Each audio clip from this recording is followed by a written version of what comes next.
Minor unknown. Said. Hello chat.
Wasn't in his shop. Oh, you're looking for Dr. Baiju. He's resting today, but he said to send any patients to the back room. Ah, okay. Thanks. We'll head on through.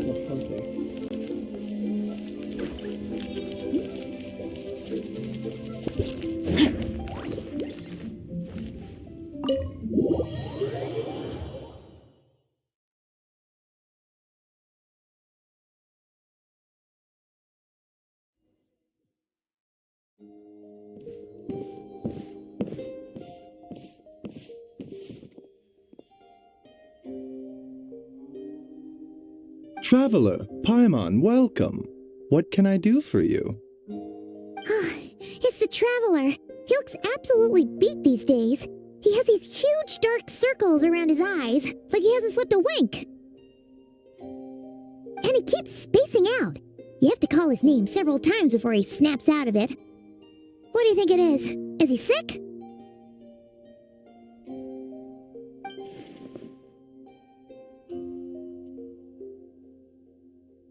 Very peculiar. In all the time we've been acquainted, this is the first time you've come to me with a health complaint. Come, let me take a look at you.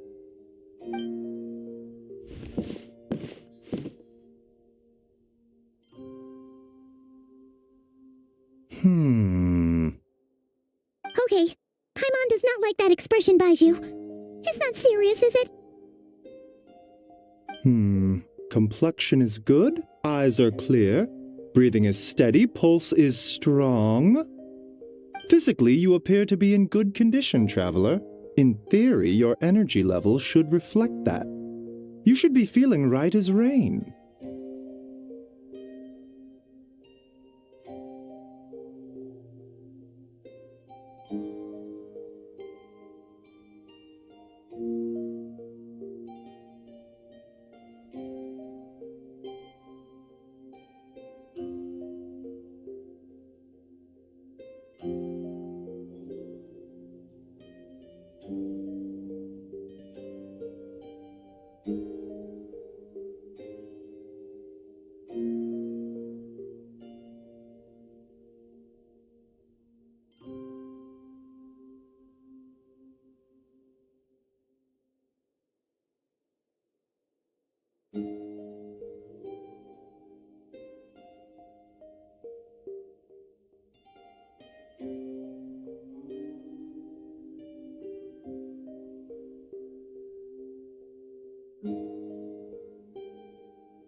Hence my concern.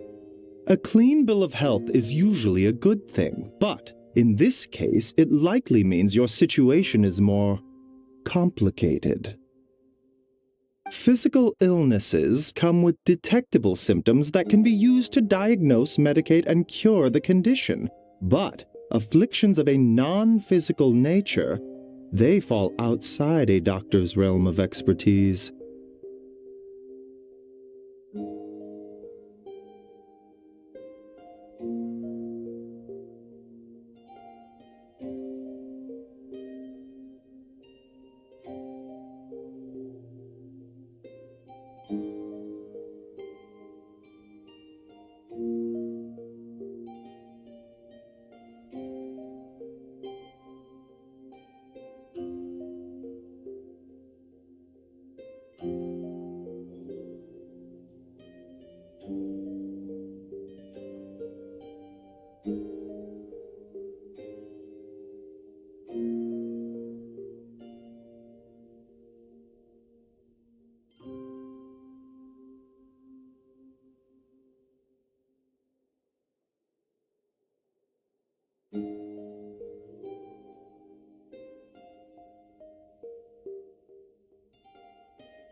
Huh?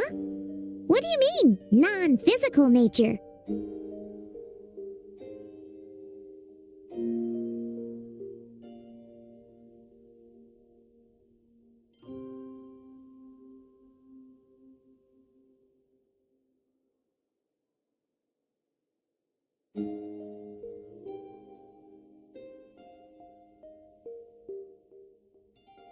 Curses, dark magic, it's hard to say.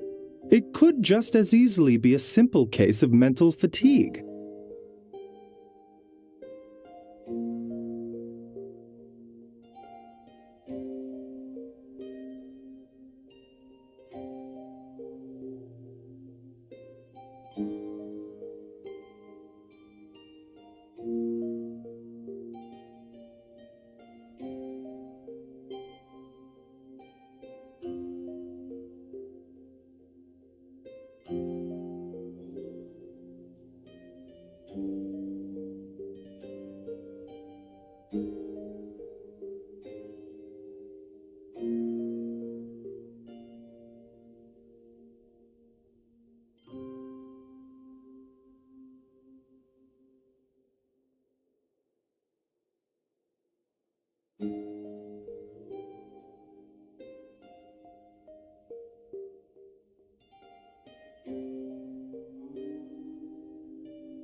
Why don't you rest here for a bit?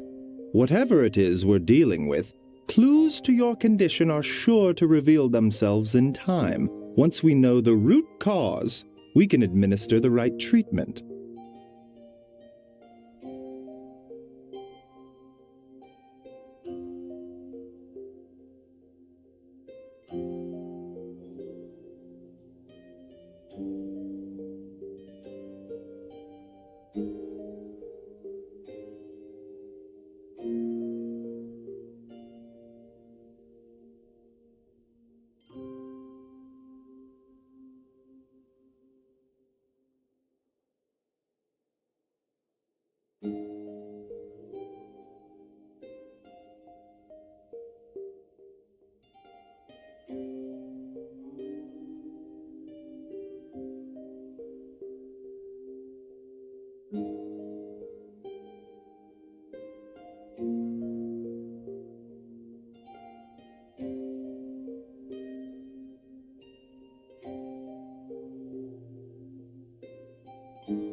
In the meantime, Changsheng and I will review the relevant literature for afflictions that present with mental fatigue.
Oh, must be a rare condition if not even Baizhu and Changsheng have seen it before.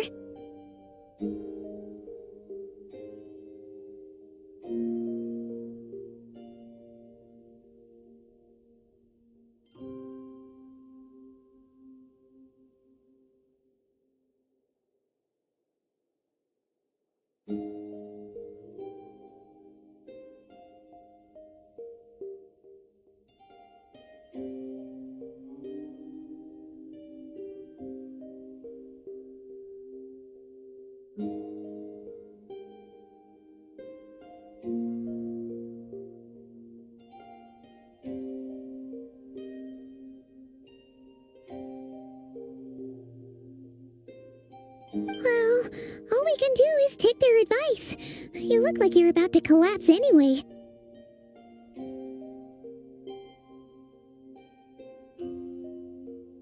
Just get some rest. Paimon will be right here by your side. Fingers crossed you'll be all better when you wake up.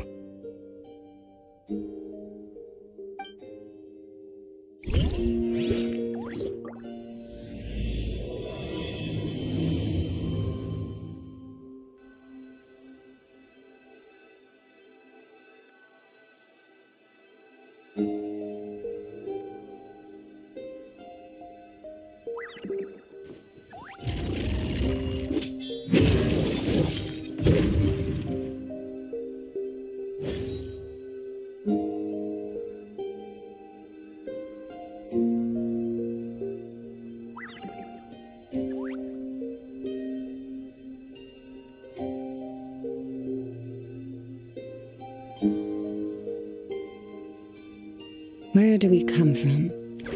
And where are we going?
Traveler! Traveler!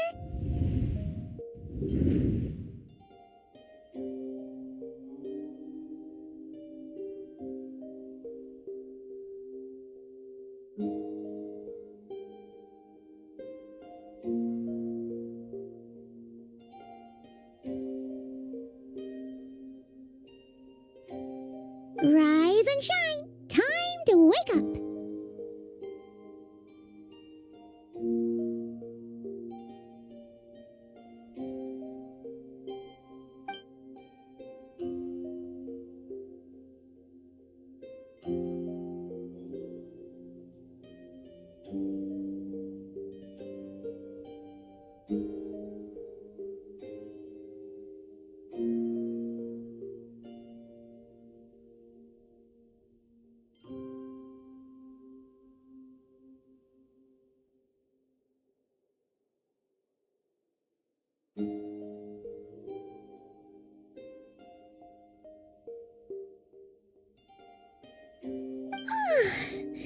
For once, you're making Paimon look like an early riser. It's already afternoon. Hopefully all that sleep did you some good. Feeling any better? A cut? What? Did you scratch yourself in your sleep? All right, let Paimon take a look.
Nope, nothing there. Wait, did you have a nightmare?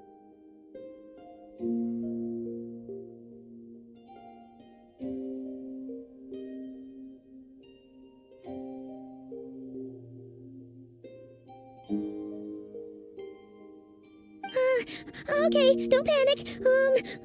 Paimon heard that dreams tell us what we need by showing us the opposite. So, if you had a nightmare, maybe all you need is something to cheer you up. Come on, Paimon will treat you to something yummy.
trapped in a weird place with thick fog everywhere, and then a spike came out of nowhere and stabbed you in the back?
Oh, okay, well, that's a new one. Are you sure it was a dream? 'Cause from the way you describe it, it sounds like you were really there.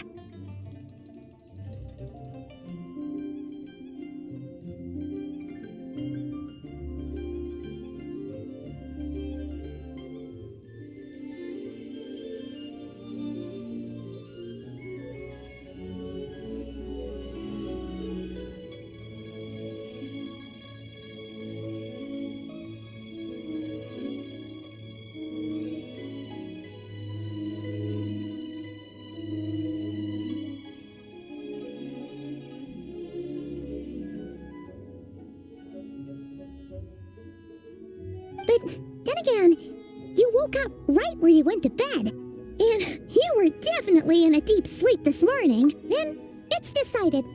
Paimon will stay up and watch over you tonight. If anyone tries to mess with you, Paimon will beat him up.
up first, and then we can beat him up together.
Something is missing. Did you just say something? The flesh remains whole, but the soul is incomplete. Left unresolved, the mind will wither away along with it. Ah! What the? Wait! Paimon remembers you! Your child's master! Orc? Right! What are you doing here?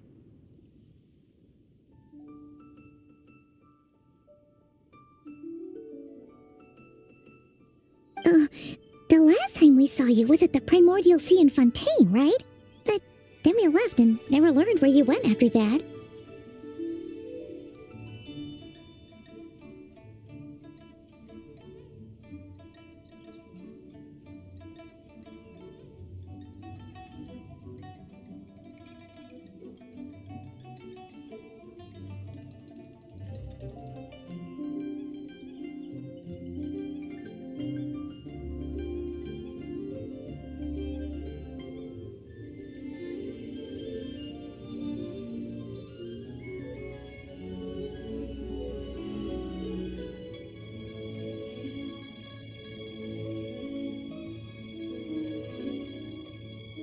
Child's been looking everywhere for you, by the way. What brings you to Wanmin Restaurant of all places? You came here looking for us? And were you the one behind that hocus pocus just now? Tell me, what is it that you saw?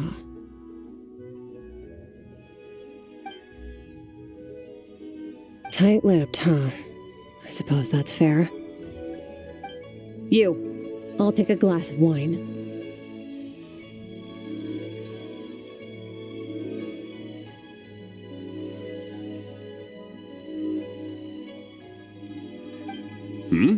Oh, of course. Coming right up.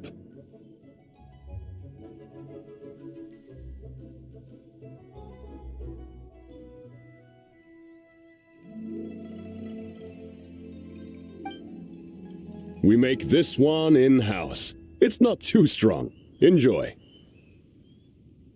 Chef Mao, I'll take a grilled tigerfish over here.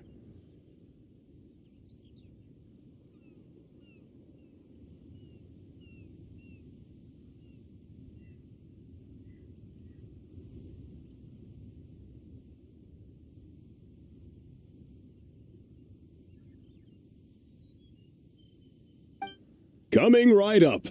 Ah, if I knew we'd be this busy, I wouldn't have approved Shenhe's vacation. At the end of the day, what happens to you is of little consequence to me. I'm not here to try and win you over. Trust me or not, the choice is yours.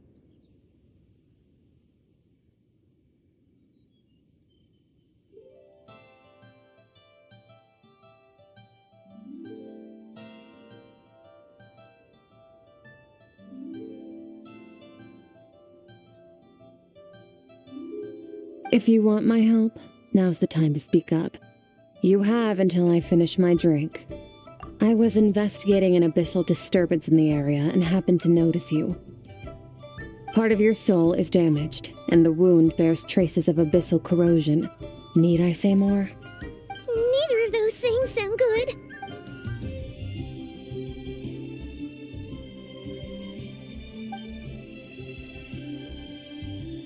Well, should we trust her? She mentioned an abyssal disturbance. Maybe that has something to do with what's going on with you. But we could always find a different expert on the abyss to help us out. Yeah, and that thing she said about your soul being damaged is scaring Paimon. Definitely something we should fix sooner rather than later.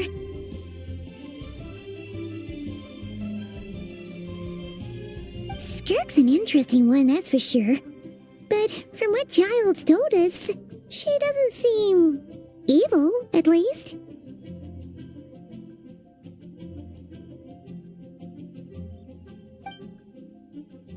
One, 2, 7, 10. That'll do. Well, have you made up your mind?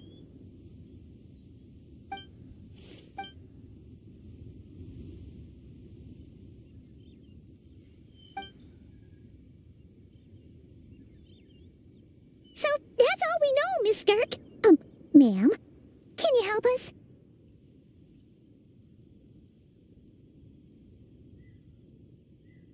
So, you couldn't disperse the fog.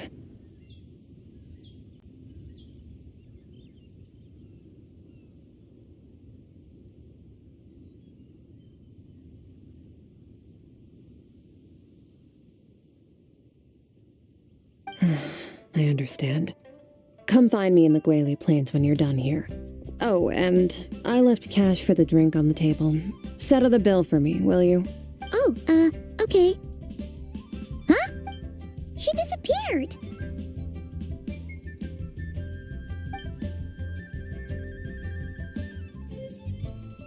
Wait, hold on. You overpaid.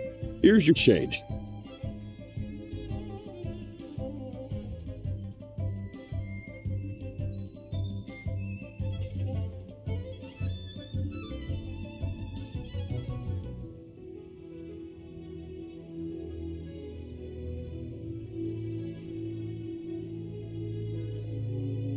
Oh, no, this includes the drink, so it should be the right amount.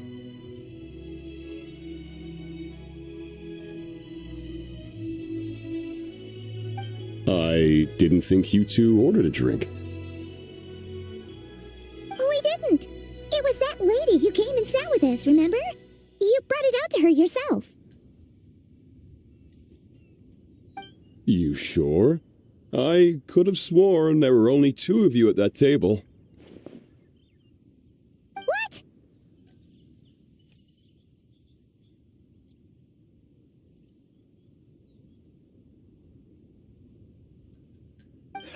What'd you put in that dish, Chef Mao? Some kind of hallucinogenic mushroom?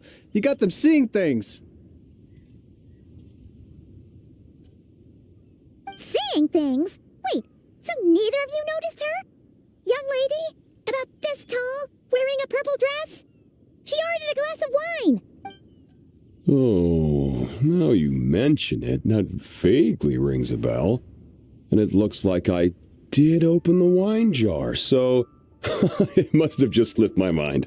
In any case, that settles your bill. Come again soon.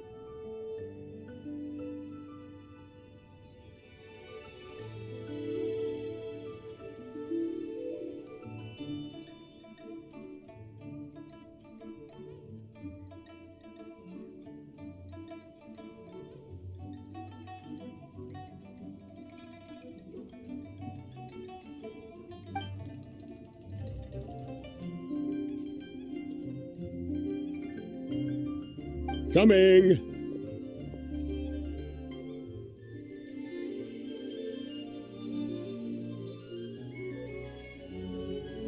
Okay, what was going on there?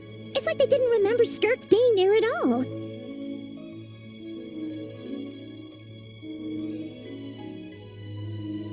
Even Paimon was half convinced we hallucinated the whole thing.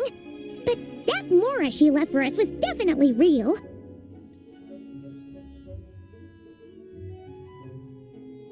Oh, this whole situation is giving Paimon the creeps.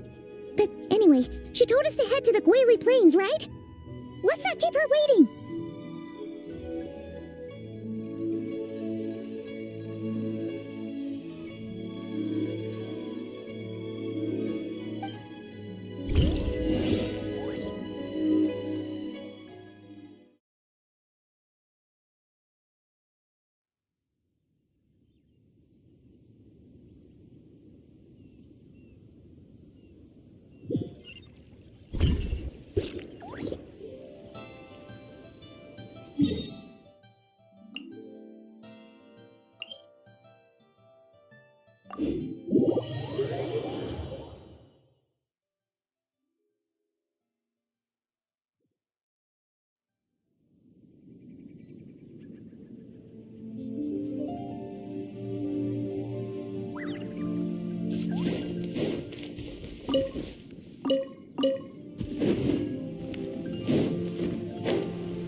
Whoa, what are all these rift hounds doing here? Huh, looks like they're collecting something. Oh, let's go check it out.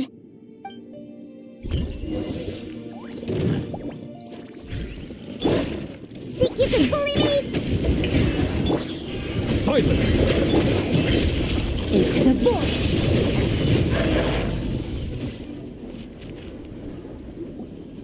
So, this is what they were collecting. It looks kinda like... Yeah... What is going on here? From the moment they are born, all beings with great power have an impact on this world. Even if their body is sundered and their soul extinguished, their influence remains. Gods are the most common example of that. The remnants of gods who fell thousands of years ago remain buried deep within the earth, carrying within them a warped will and a dark curse. Together, these remnants form what you call god remains, and it appears that some of those sealed here were dug up and removed. There are traces left, but they're fading fast. What are you doing? Nothing! Just wanted to make sure you were, real? She's definitely not a ghost traveler. Paimon poked her, and she's solid. Your life hangs in the balance, and that's what you're fixated on? Strange set of priorities. It was just a trick to avoid being perceived. If someone notices me, those memories are erased. Simple as that. Unlike you, I have no desire to establish a connection with the world. The weak and the lowly have no right to remember me. They're lucky they only have a few missing memories to show for it. Now, can we please get back on track? Okay. Where were we? Right. The god remains. So, basically, there's now less of them here than there used to be, right? Isn't that a good thing? In our experience, god remains are 100% bad news. A lot of terrible things have happened because of them. Maybe it's a good thing by human standards, but power doesn't come from nothing, and it doesn't just disappear for no reason. The remains aren't just gone. They were taken. Very clever, traveler. You aren't the only one who had something taken from you. There are victims like you everywhere. The only difference being, you can speak, and the remains cannot. So it went unnoticed. Something similar happened in Sumeru. Within the span of one night, countless consecrated beasts were slaughtered, and a large amount of the god remains buried in the desert went missing. Of course, god remains are just one of the targets. The culprit is chipping away at sources of power all over this world, including the Stella Fortuna above. Wait, you mean... the stars? 42 of them have died out in the past few months alone. In Conria, people believed that powerful individuals have corresponding Stella Fortuna. Even should that individual fall, their Stella Fortuna would not disappear, but gradually evolve into a new constellation. Yet now, stars are disappearing from the skies entirely, and it's not hard to deduce what's happening to the power they contain. Something has been leeching power from this world like a parasite steals nutrients from a host.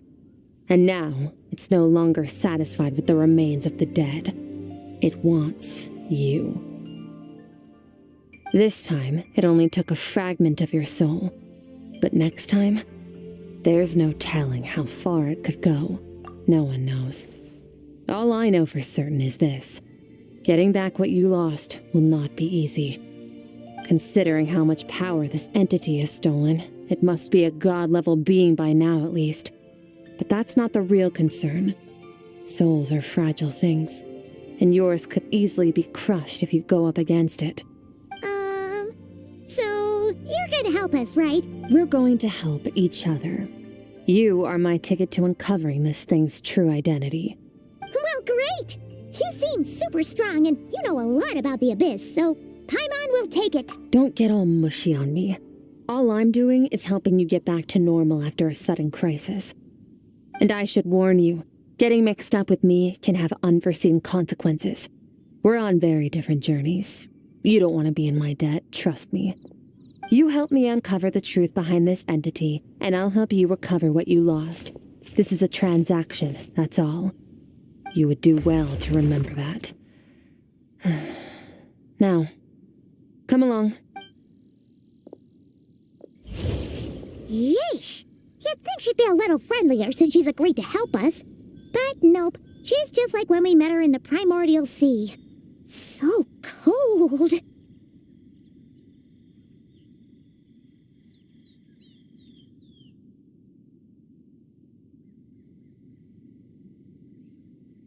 Well, whatever. If that's how it's gonna be, then she doesn't deserve our friendship. What she does deserve is... Paimon's got it. Frosty the Lavender Melon. Serves that ice queen right.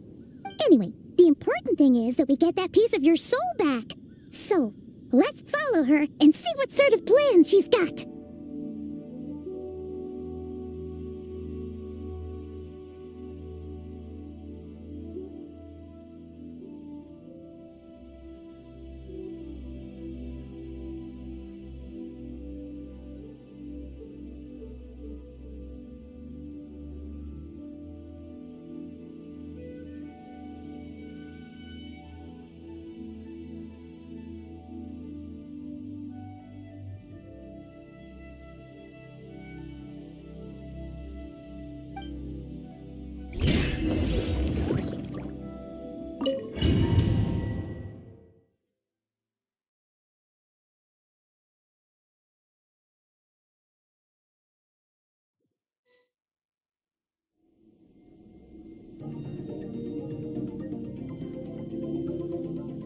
Whoa!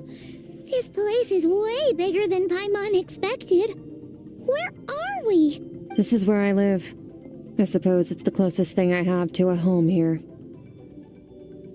It is. I brought you here because time flows differently in this place.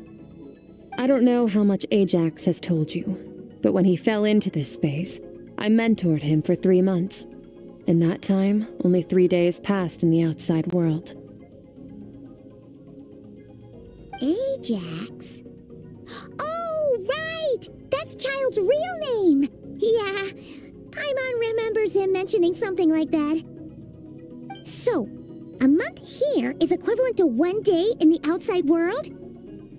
That should mean we're safe from that power-hungry soul snatcher for now, right? Yes, well, I didn't bring you here just to show you around. In the outside world, the traveler could be attacked at any moment. But coming here has bought us quite a bit of time. Now, we just need to figure out how to investigate that place you saw. The one full of fog. Both your description and the abyssal disturbance I felt point to that space having some connection to the abyss. It could even be a domain similar to this one. The thief who stole that fragment of your soul is hiding there. But the abyss is a chaotic and turbulent place. If we want to pinpoint their location, we need to see what that space looks like without the fog.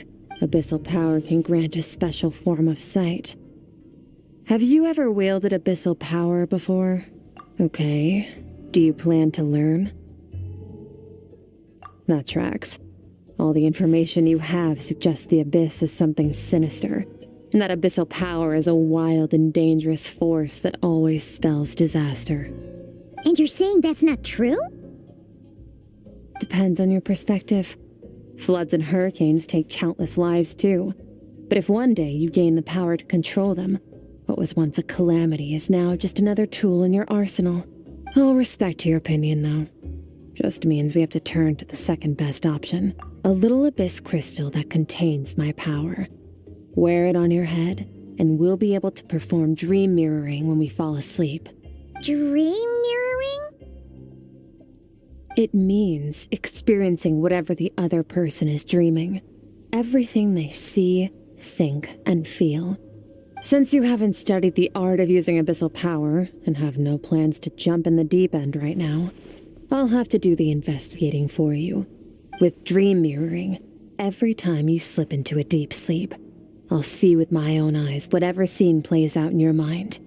Then, I can guide you through the dream environment, and we'll take back what was stolen from you. Huh. You make it sound so simple. Tough to say. This is an unprecedented situation for both of us. Even assuming we do manage to find where this entity is hiding, like I said, getting your soul fragment back won't be easy. To play it safe, I need to give you some special training first. Wait, you're gonna teach him some of your martial art? Does that mean the next time we see Child, we have to treat him like our senior? Do as you want. For my part, I don't see you as my disciples. You're already a pretty good fighter.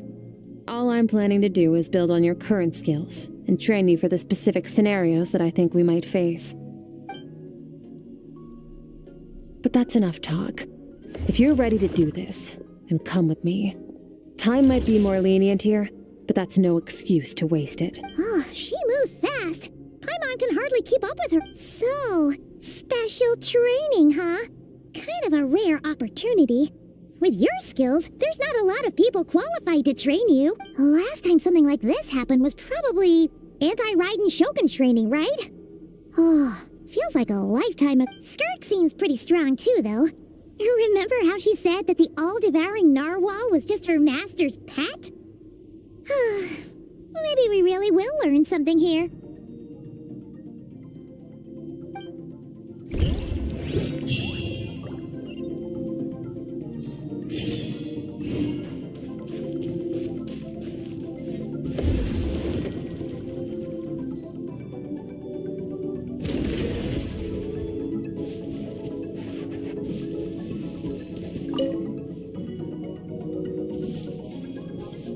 Ready?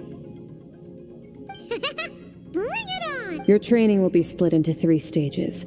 Testing your blade work, elemental abilities, and reasoning skills. We'll start with blade work. You're no rookie in this area, so I won't bore you with the basics. During your long journey, you've no doubt sparred with a lot of talented sword fighters.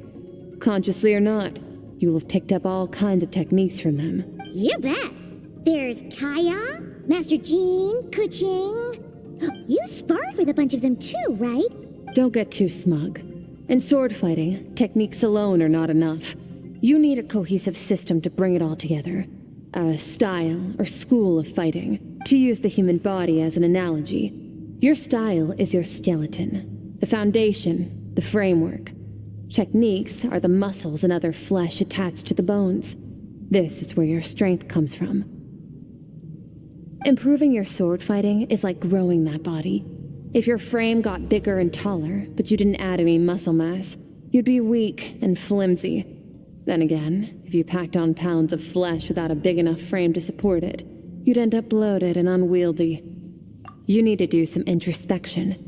Take a good, hard look at your past experiences and figure out which parts of what you've learned are just techniques, and which parts can be used to form your own system of blade work. Only then will you get the full utility out of all your thoughts and observations along the way. Only then will every strike you deliver make perfect sense. Wait, is that it? Paimon thought you were gonna teach him some cool new moves. Like when you went swoosh and opened a tunnel to... One day, you'll reach a new level of power where you realize that even that's as basic a trick as any other. But right now, our sword styles are so wildly different that teaching you mere techniques is pointless. There are no shortcuts in the pursuit of power. Failure is your best teacher, and rigor is your coursework. That's all I have to say. Time to make a start. Train until you're satisfied with yourself.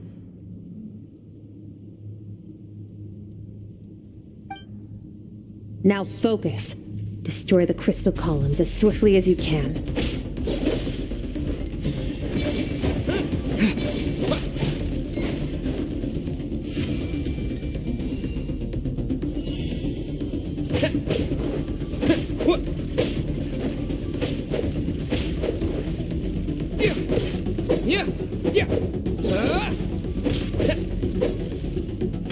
Oh, this is making Paimon's head spin. Hang in there, traveler!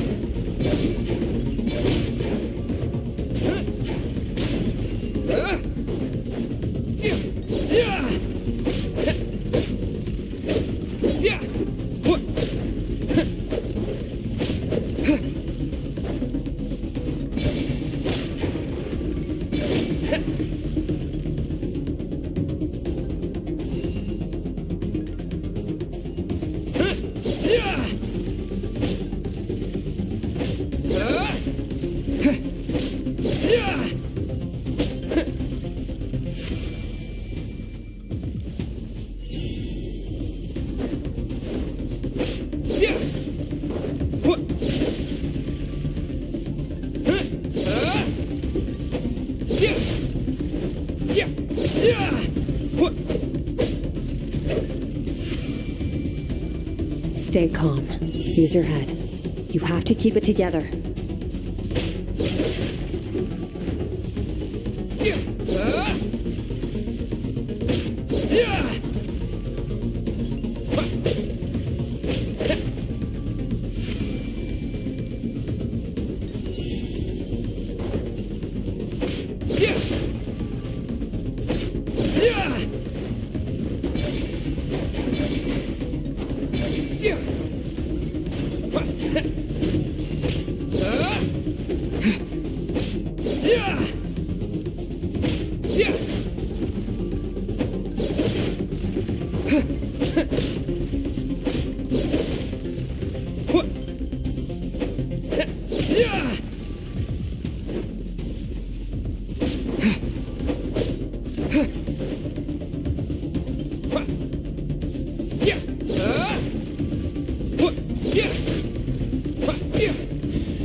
This moment will be frozen in time. Cut to the chase. Consider a moment of true mastery that you've witnessed in another person and ask yourself, what lies beneath the surface? What's their guiding philosophy? What's their state of mind as they maneuver their weapon? Now take that and practice it right away with speed, skill, and strength, over and over, until your hand is one with your mind. This is the only path to true growth. Step on up. Dance with the waves.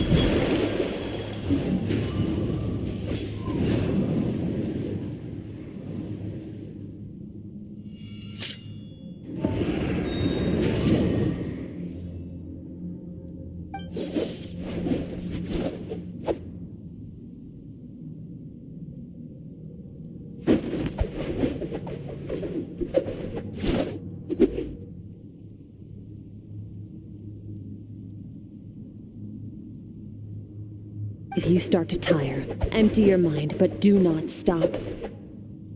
Stay in that frame of mind as you keep up the fight. Get rid of all redundant movements. Imagine your sword is an extension of your own body. Wield it just as you wield your arms, hands, and fingers. 'Twas on a deserted moonlit night that the hero approached the vile dragon's limpid lair. Ring cutter! Feathers fleeting wet, the white heron treads water, a sight without flaw. Master of Inazuma Kamisato art Tachijutsu.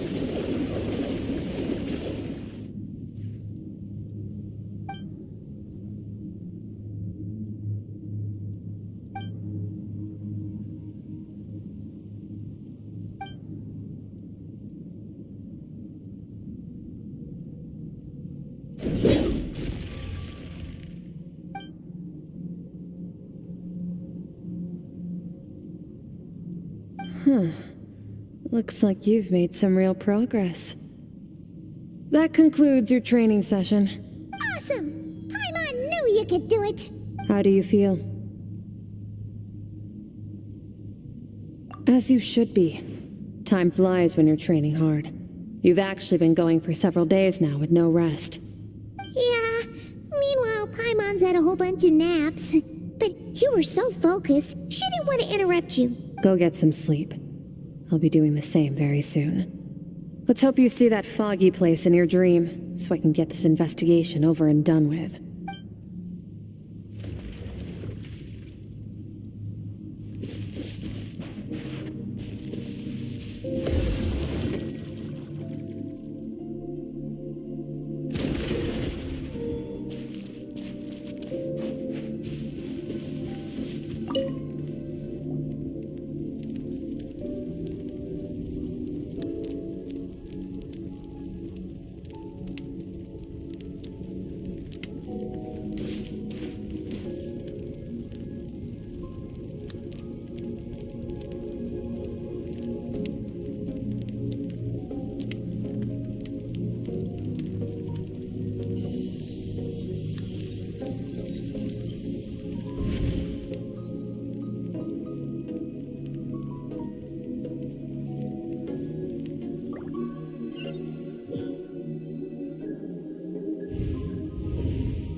Skirk, why are you skipping classes again? We've talked about this. 'Cause he's a crabby old man, and he's a boring old man. I don't like going to his classes. Excuse me. You shouldn't talk about your teacher like that. It's very disrespectful.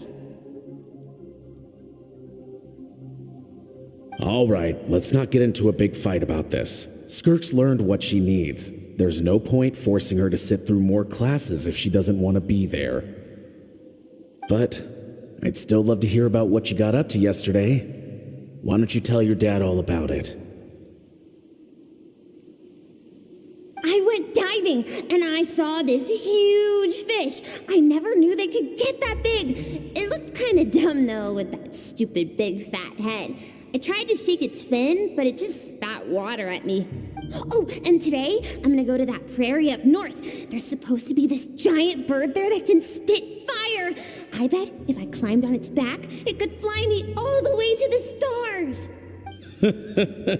Then I suppose your old dad should get one as a pet too.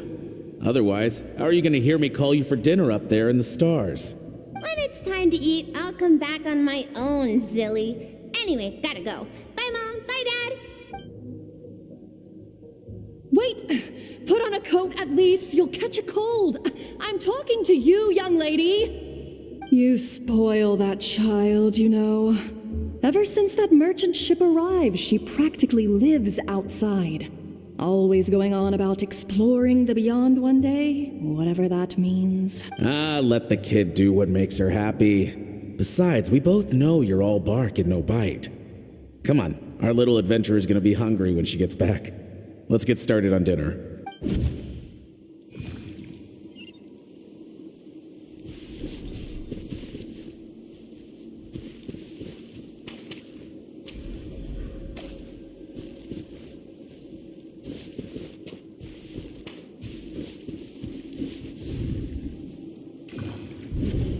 The stars shimmer high above.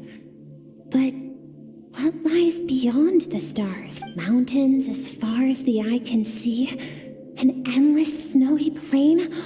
Or maybe buildings taller than the sky, like the people from the merchant ship said? I can't be the only one asking these questions. The universe is fascinating. If only I could meet some other people like me. We could set sail together and explore every corner of the world. I'm sick of being a kid. There's so many amazing things out there, and I'm ready to see them all. But for now, I'm starving. Better get back.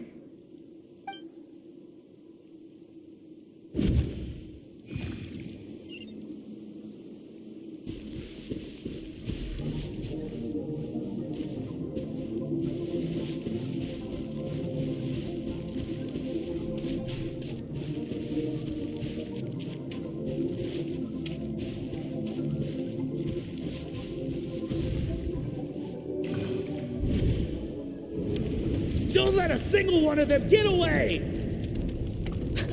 No, please, spare the children! Stay back! They're coming! Run! Help! Eliminate the threat. Take them down. Don't be scared. This way! We'll never make it! Fire. There's fire everywhere. What happened? I told you we shouldn't have trusted these outsiders!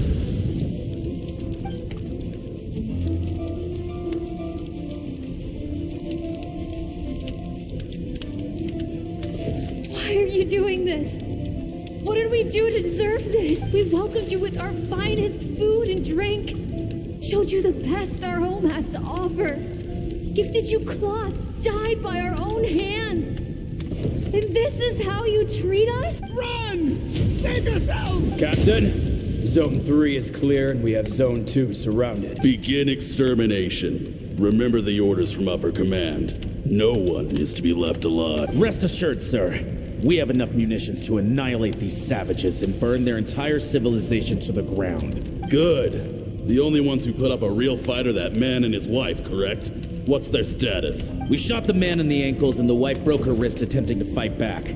They won't be doing much more fighting. They're holed up in their home for now, but they won't last long. To prevent them from making some kind of last stand, we're planning to clear out the other zones first so we can send a bigger squadron to surround them. Well, well. Turns out some of these beasts do know how to use their claws. Now the threat these savages pose will be undeniable. Let them cling to what's left of their lives for a little longer. Once the other zones are cleared, I'll cut off their heads myself.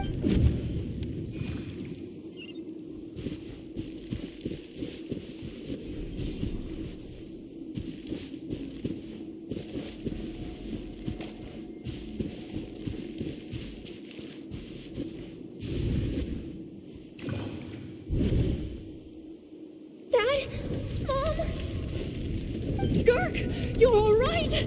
Thank heaven. I'm so happy to see you, sweet girl. But you need to go. It isn't safe here. They'll be back any— What happened? You're bleeding a lot. Dad? Mom?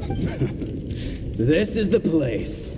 Alert all units. Prepare to surround. Run, Skirk! Run as far away as you can. Don't trust your dad and I. We're not afraid to stare death in the face, but we need you to survive. My clever girl, so curious. You're already so brave. I know you're going to grow up to be such a positive light in this world. Whenever you miss us, just play this song. Remember, life is a gift. Don't let darkness claim it. Break down the door! Look what we have here. A savage that can pluck a tune. Well, the show's over.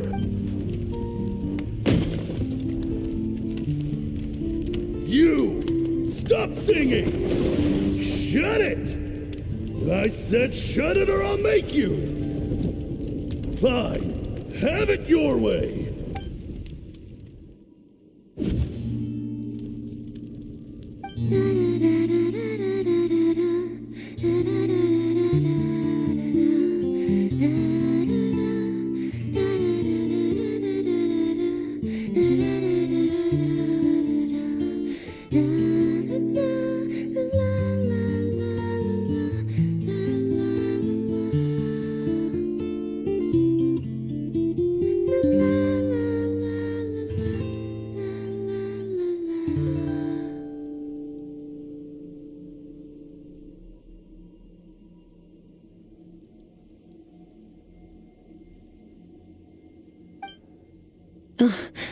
You're awake? I found a few clues while you were asleep, but it's only a start. Now, time for the second stage of your training. This time, the focus is elemental energy. Come find me when you're ready to begin.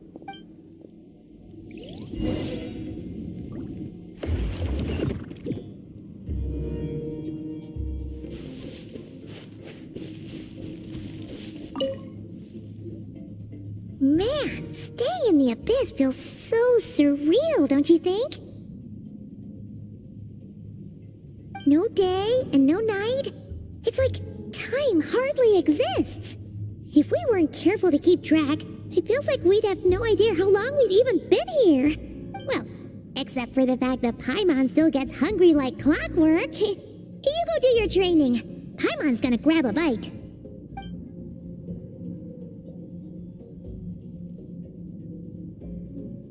The way I see it, the pursuit of power is divided into 3 stages. The first is mastering the use of standard weapons. Next is learning how to harness natural energy. And after that, you're free to challenge even higher dimensions. The natural energy of Tivat is, of course, elemental energy. But that's not my area of expertise. I draw from a different source of power. Abyssal power, yes. Also known as the power of the Void Realm.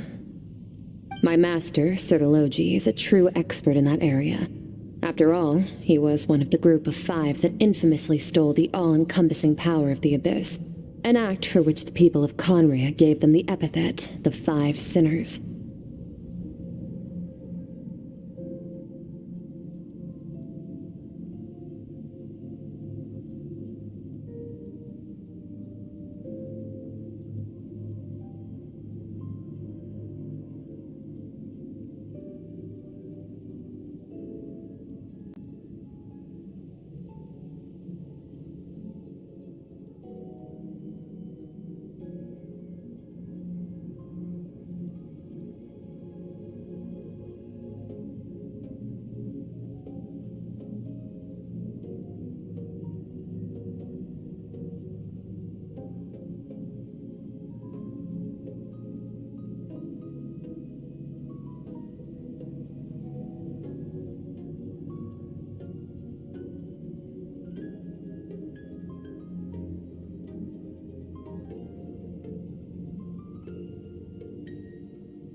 The elemental energy of Tivat, on the other hand, is derived from the power of the light realm. These two forms of energy exist in direct opposition to each other. Suffice to say, there's not much I can teach you this time. A keen observation, traveler. Call it respecting local norms. The Abyss stands in direct conflict with the will of this world. So, to make my life easier, I disguise my power to make it appear cryo-like in nature. It's a technique I learned from some Conrian ruins, known as the Seven Shifting Serpent. If you ever change your mind about delving into abyssal power, I can teach it to you. So I've heard. You seem to have a knack for removing abyssal power. But is purification really what's going on there? Like I said, power does not simply disappear. Just thinking out loud. Let's focus on your elemental training. That's what's gonna help us if the situation gets tricky. True growth comes from adversity, but only if you make the choice to pick yourself up again every time you fall. So, it's time to push yourself to the limit, and then keep pushing. This is the only way to advance at pace. Use the power of Animo to clear the field as fast as you can.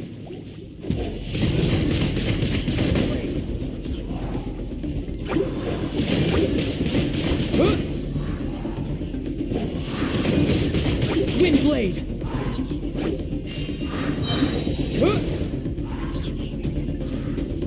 Disappear!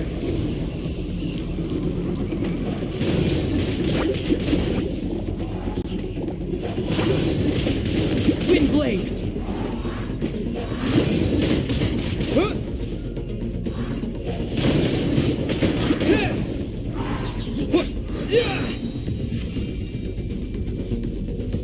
Observe your surroundings.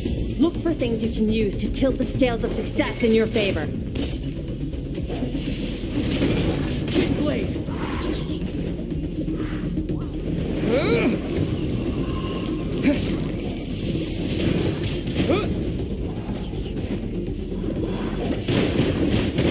Windblade!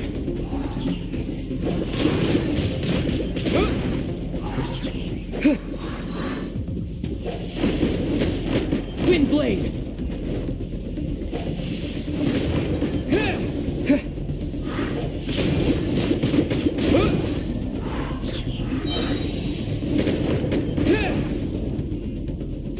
With the wind!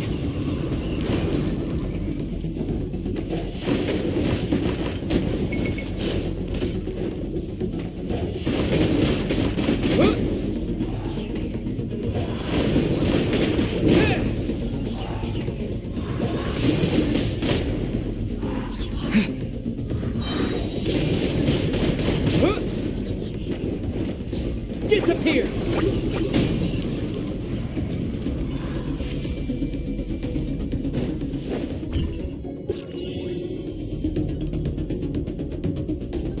Use the power of Hydro to destroy the spikes. Water jet!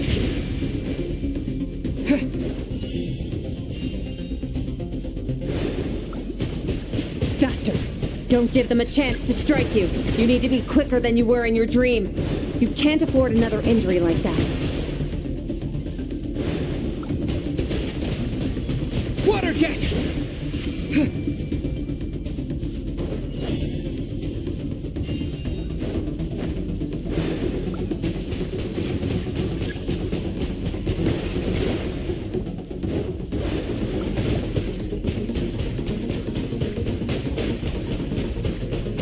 Go!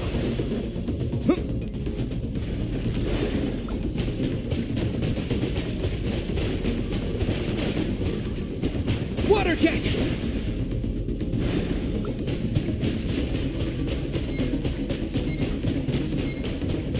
Go!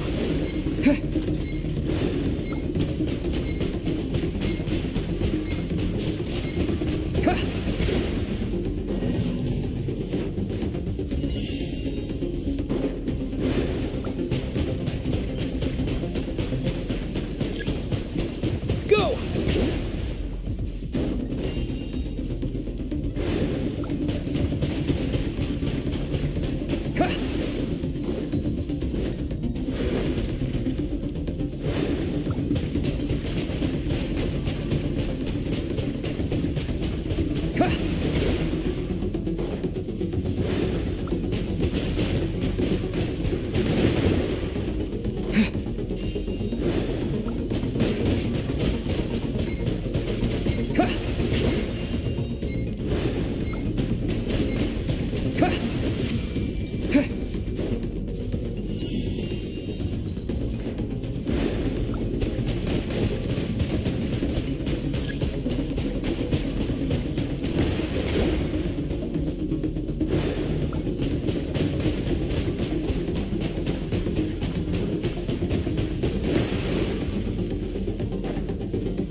Charge it!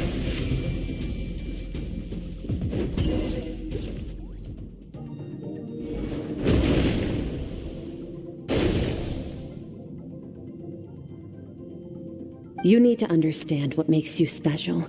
The ability to wield elemental energy without a vision and switch between the elements at will. It means your aspirations need no approval from the gods. Your power is not bound by the rules of this world. So be bold. Do not be afraid to chart your own path.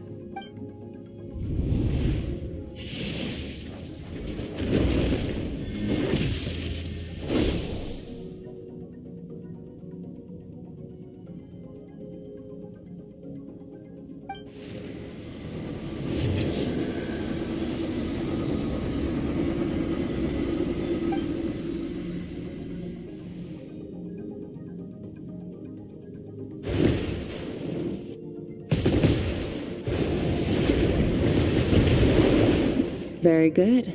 It seems you've reached a deeper level of connection with the elements. Long enough for you to lose yourself in your training, which is a good sign. Relentless practice with the elements has drained all your strength, but it's also what allowed you to make progress. Get some rest. When you wake up, we'll proceed to the final stage of your training.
What is the secret to power?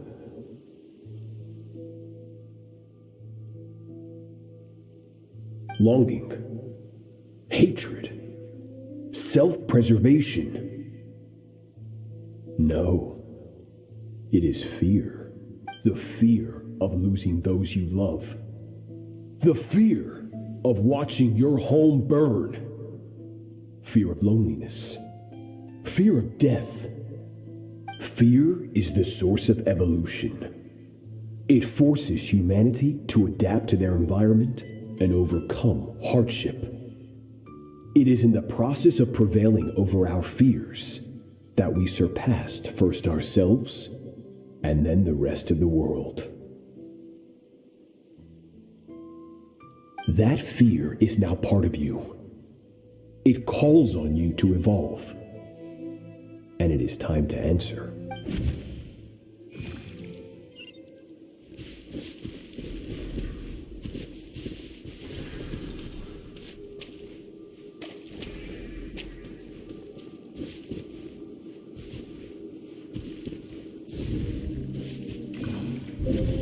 Any minute spent missing home is a minute wasted.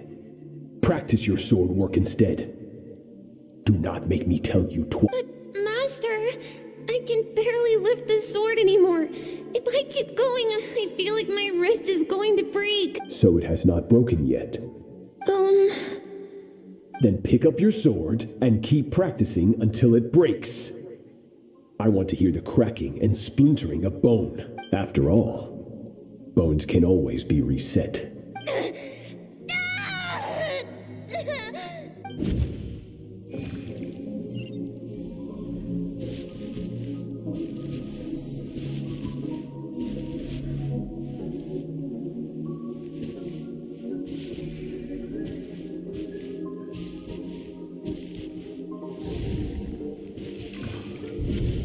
Good, Skirk.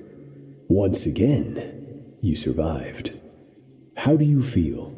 Cold. In pain. These are signs that you are adapting to the abyss. Each time the flesh is torn and the spirit crushed, each time you claw back from the brink of death, you become stronger. I now understand why these people sought to destroy your homeland. Your potential goes beyond even what I could have anticipated. But you still have much to learn in your pursuit of strength. Your mind is rife with distractions.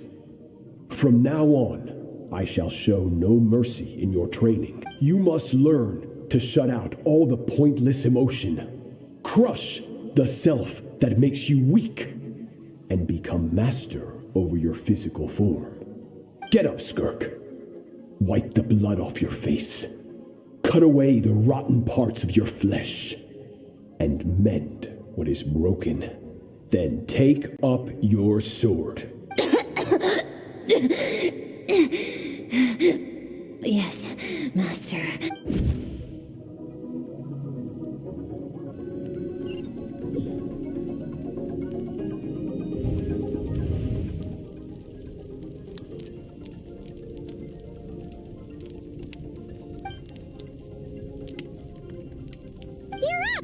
Hopefully you got some good rest. Skirk said to tell you that she's ready to start the final stage of your training whenever you are. So, want to head over now?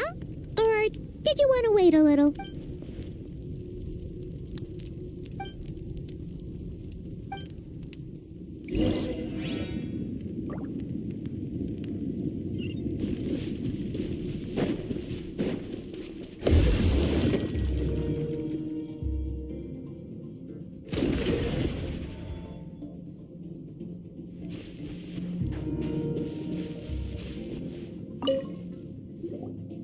From your training so far, you have gained better command of the sword, and more control over your elemental abilities. That's only part of it. Experience is the real teacher. Your journey, the friends you have made, the dangers you have faced. These have taught you more than I ever could. Now, it's time to focus on how you react under pressure. You must be able to think rationally, even in unpredictable combat situations. To simulate this, I'm going to attack, and you're going to block. Ready? Not bad. That defensive stance looks near unbreakable.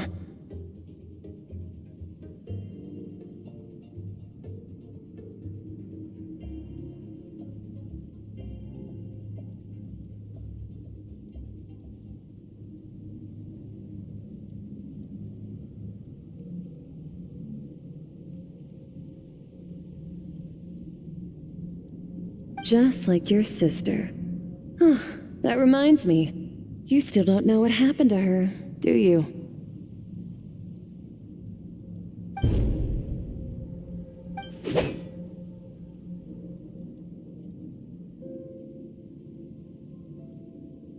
Hey, no fair! That's cheating!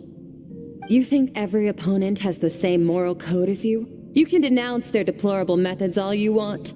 But only if you live to tell the tale. The dead don't get to complain.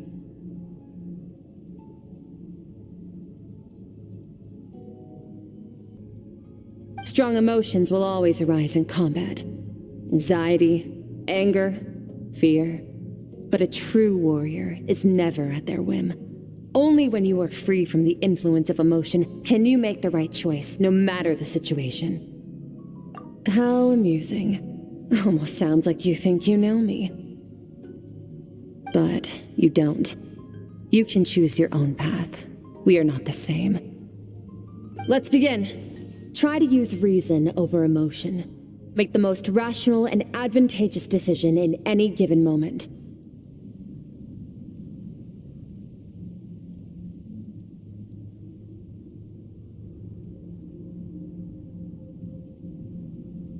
This is your final training session. Look alive.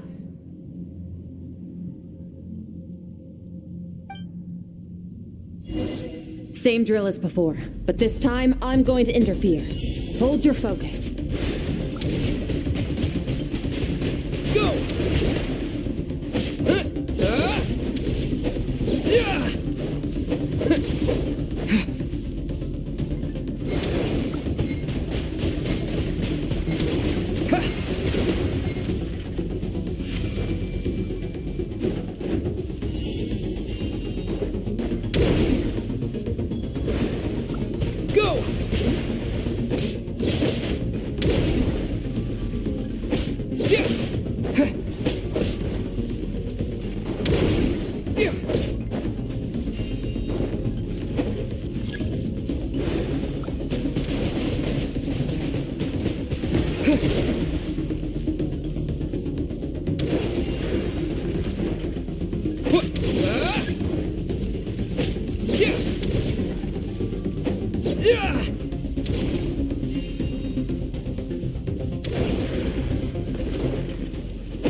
Water jet!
Not bad.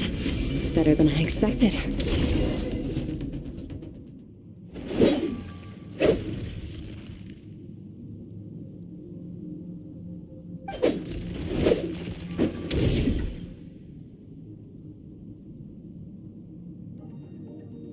You're getting the hang of it.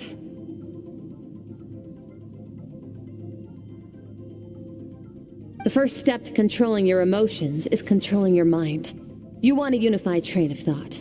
It all comes down to focus.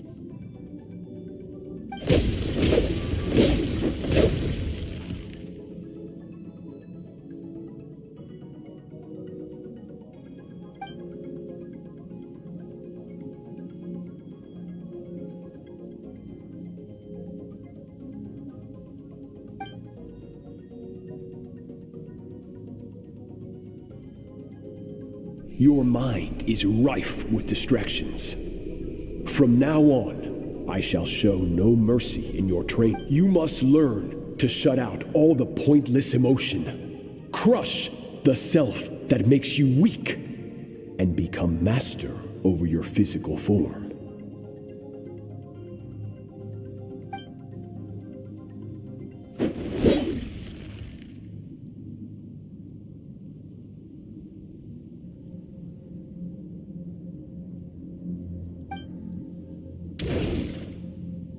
Stop.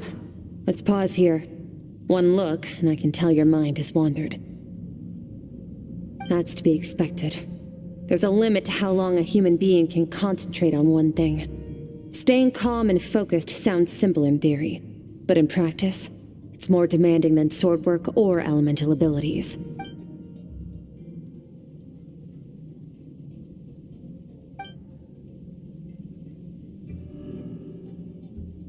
Get some rest. No point training further if you're already dead on your feet. Like I said at the beginning, the only goal of this training is for you to reach a point that you're satisfied with. You managed to push past your limits, which is a good start. You can be proud of that and sleep well knowing that you've earned it.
Skirk is amazing. She faced down that terrifying giant and cut its head clean off. Oh, she got hurt though, didn't she? I heard it was pretty bad. Yeah, well, that's a given.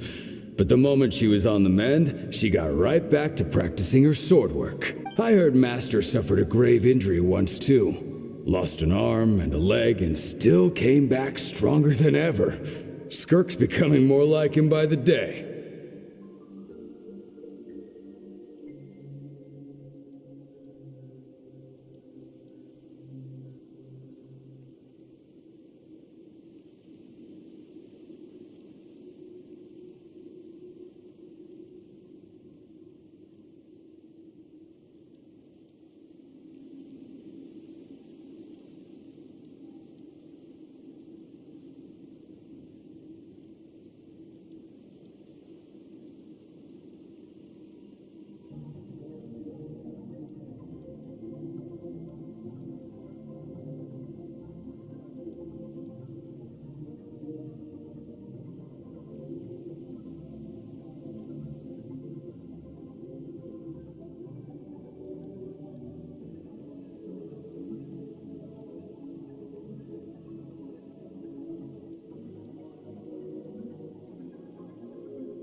Incredible! I wonder if I'll ever reach their level. They're always so resolute, so unshakable.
Pathetic. You're not even trying. You're so much weaker than you think.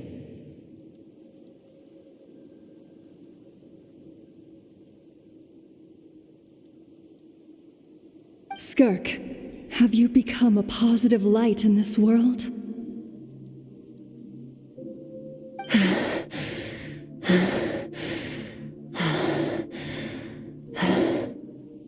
Do you even remember how many of us perished in that fire? How many bodies were left to rot on the scorched earth? Yet you alone live on. Keep your gaze fixed on your blade. You don't deserve to rest.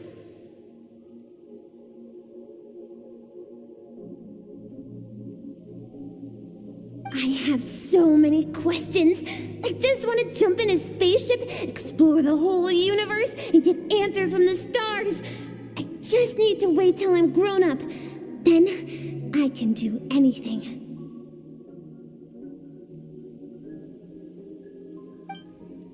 Now, you must bid farewell to who you were in the past and become someone stronger.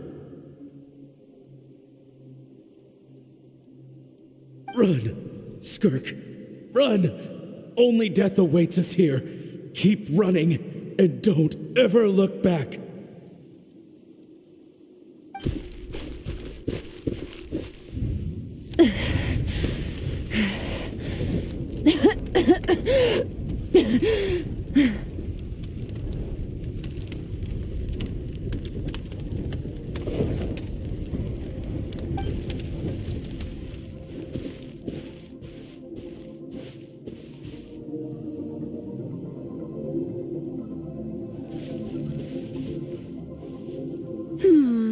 Let's see here.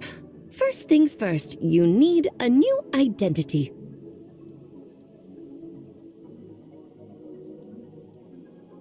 Going around telling people you're from somewhere beyond the stars won't do, now will it?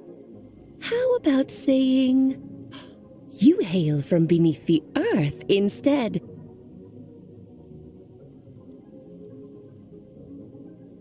As the Conrian saying goes, venturing out into the universe and down into the abyss are the same in that both are braving the dark unknown.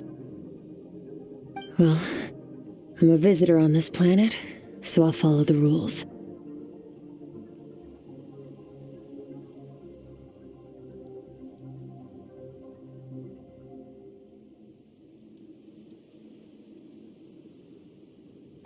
Splendid. That saves me quite a bit of trouble. Let me offer you a piece of advice in return, although it might not be what you want to hear.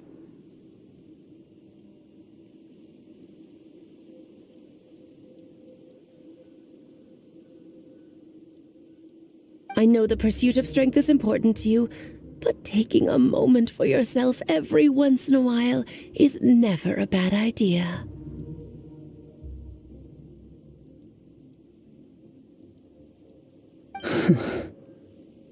Ignore her existence for too long, and there will come a day when you can no longer hear her voice.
You must be starving, right? Ta-da! A barbecue feast just for you! Of course you are! That's why Skirk and Paimon got this all ready for you. Dig in! before it gets cold.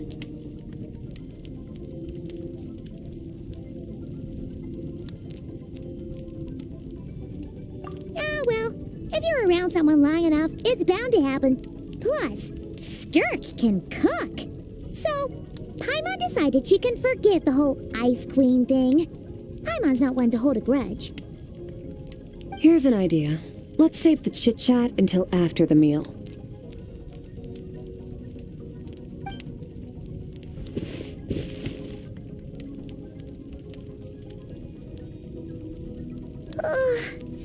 So full. Okay, it's Paimon's turn to sleep now. Wake her up when it's time to go.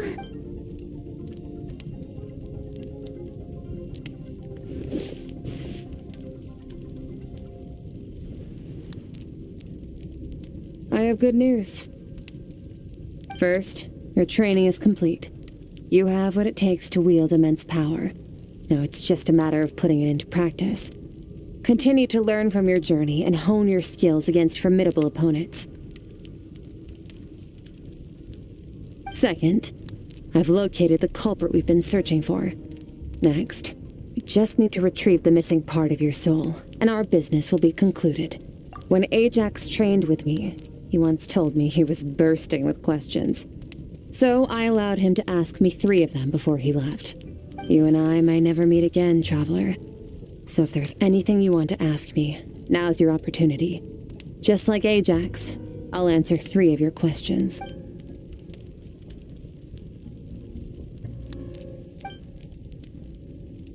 Okay, not the angle I was expecting. What makes you ask that?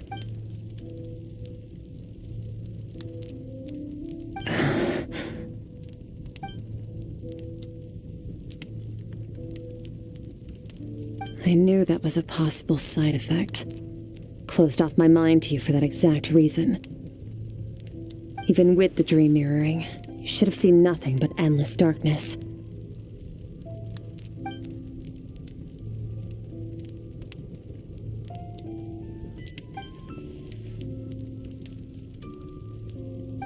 Whatever.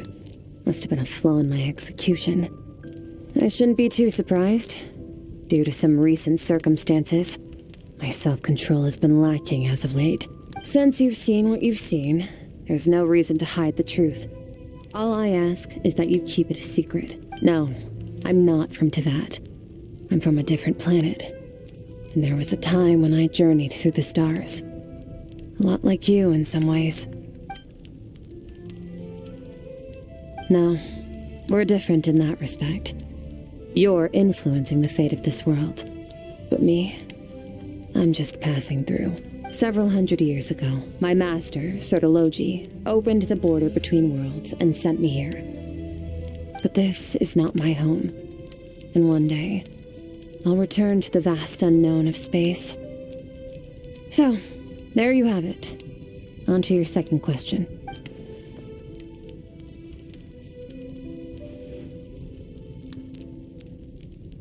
To become stronger. For certain reasons, I need to bridge the power gap between me and my master as quickly as possible. But first, I need to understand the source of his strength.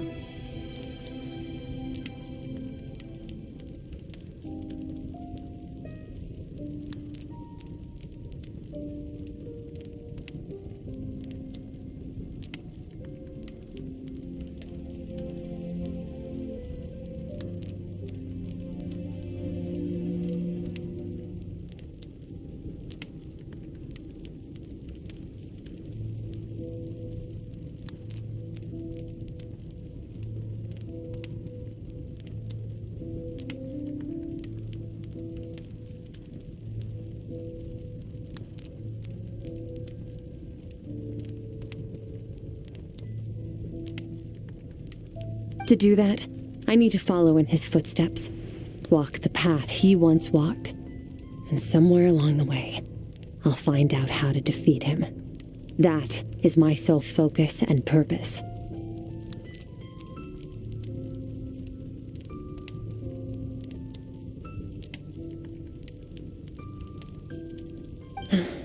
Okay, You have one question remaining.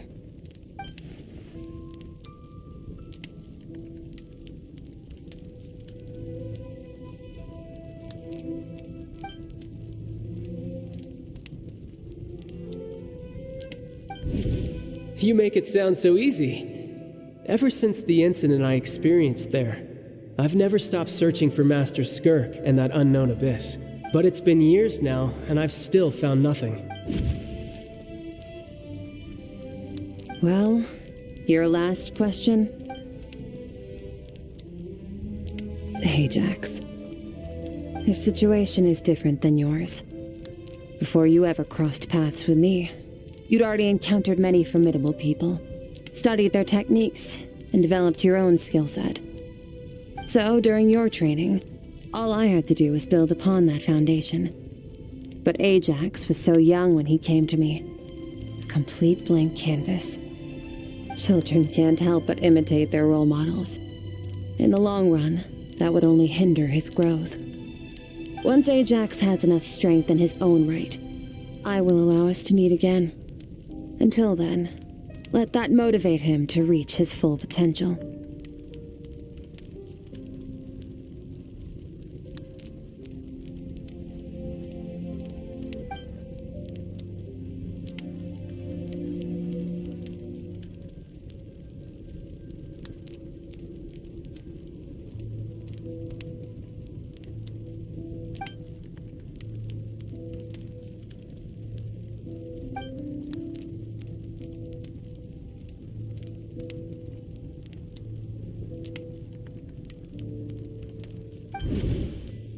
Unlike you, I have no desire to establish a connection with the world. The weak and the lowly have no right to remember me. They're lucky they only have a few missing memories to show for it.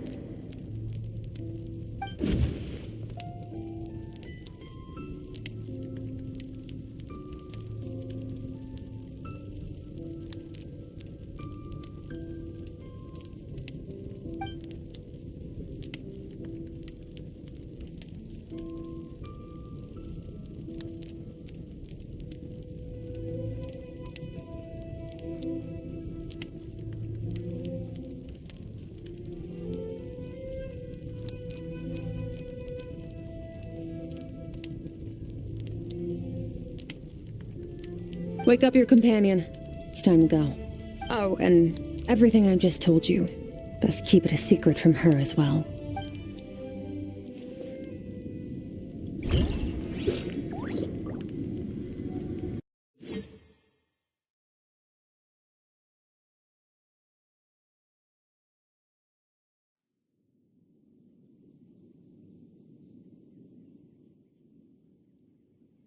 Time to go.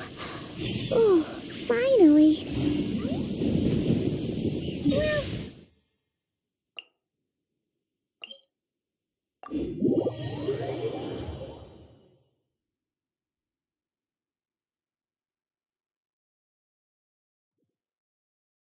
Just follow me. I'll open an abyssal rift close to the culprit's location. It will take us to where he's hiding.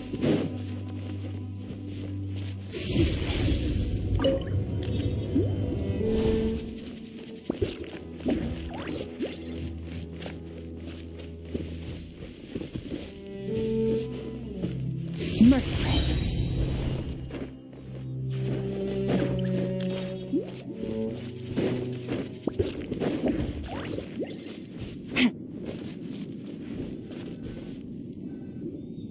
Wait, this is near the chasm, right? Yes. If we enter from here, we'll be able to reach that place from your dream.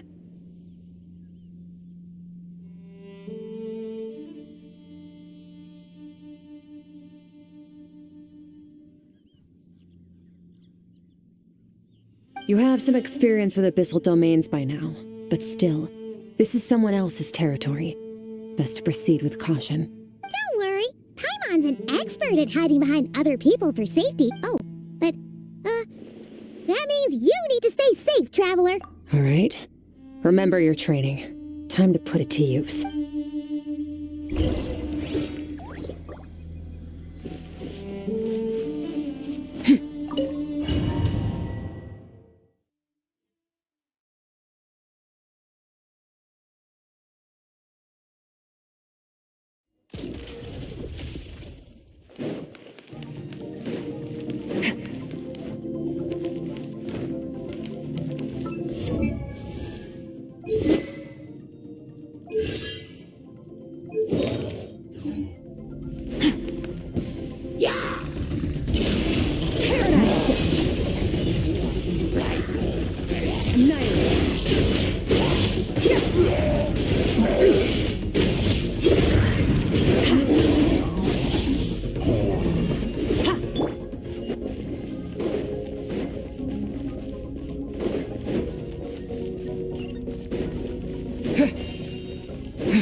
fine. You got this.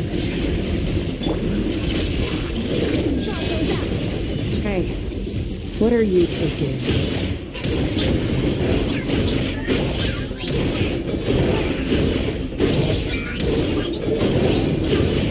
Dusty. Like an abandoned house. Let's press on.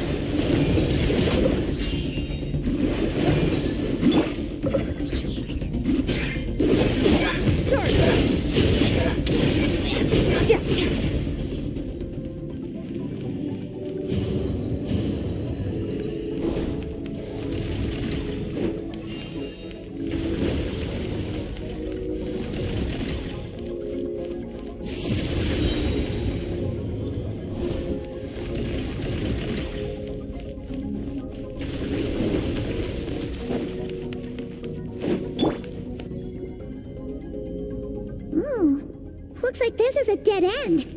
Did we make it to his hiding place? Ugh, this fog is making it impossible to see anything. This should be the place where you were attacked, Traveler. The missing part of your soul should be nearby. Can you sense where it is?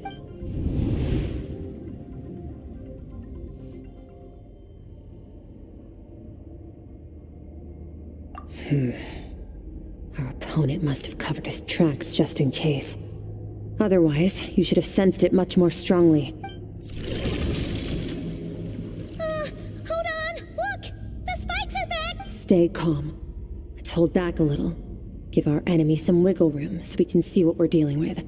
If you're too reckless, we might be playing right into his hands. Our enemy took part of your soul for a reason. It's likely he integrated it into his attack somehow. If we're smart about this, we can track it down.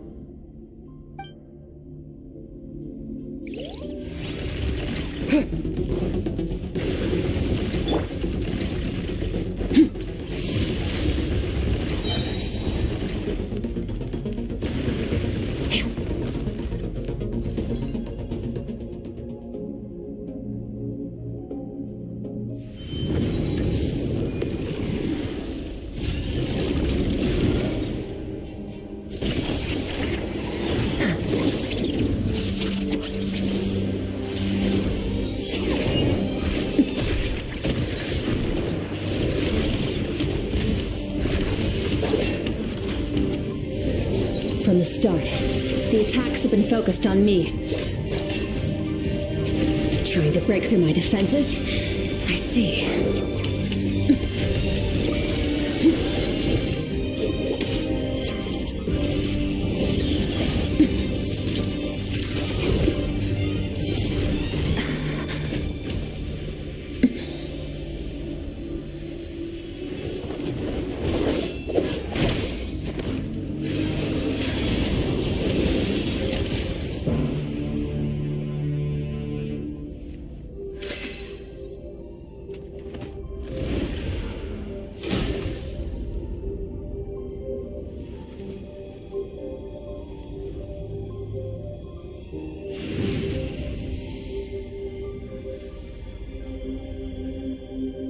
There.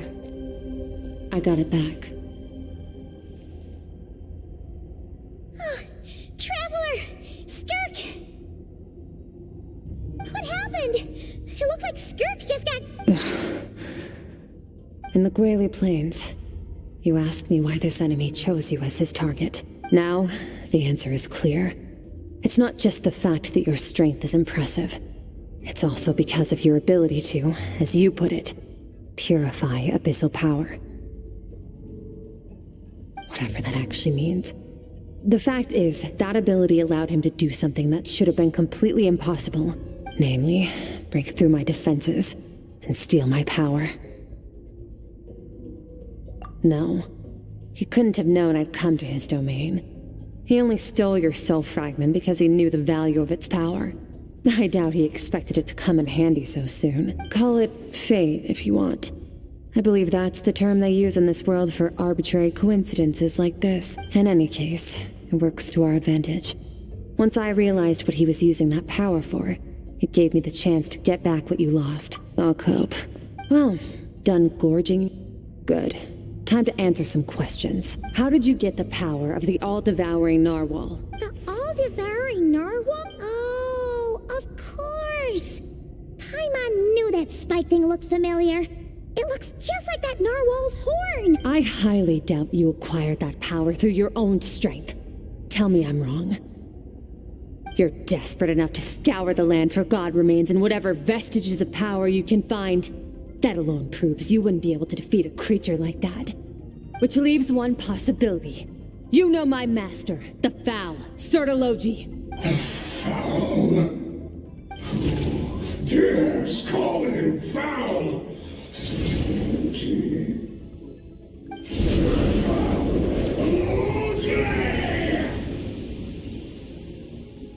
What's wrong?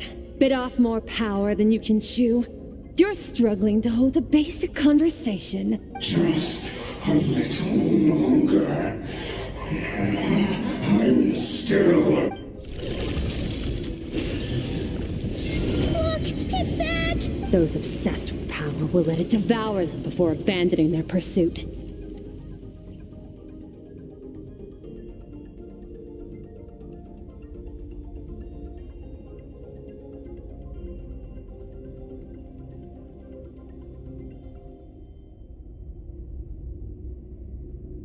Keep calm and use reason to decide the best course of action.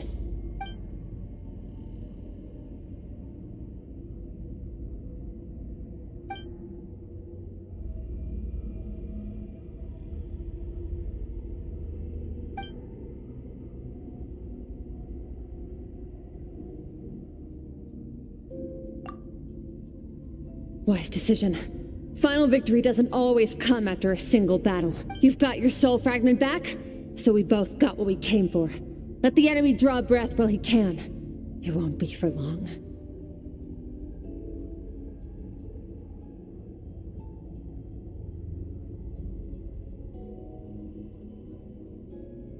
Get us out of here, traveler.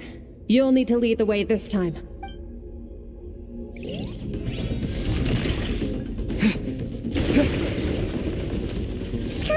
Is your shoulder gonna be okay? The wound is minor. It'll heal in no time. You should focus on getting out of here alive instead. Uh-oh! Falling spikes! Run!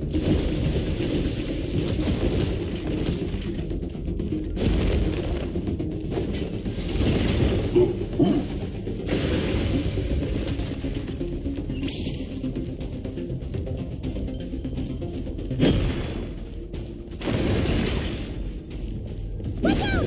Looks like this place is about to collapse!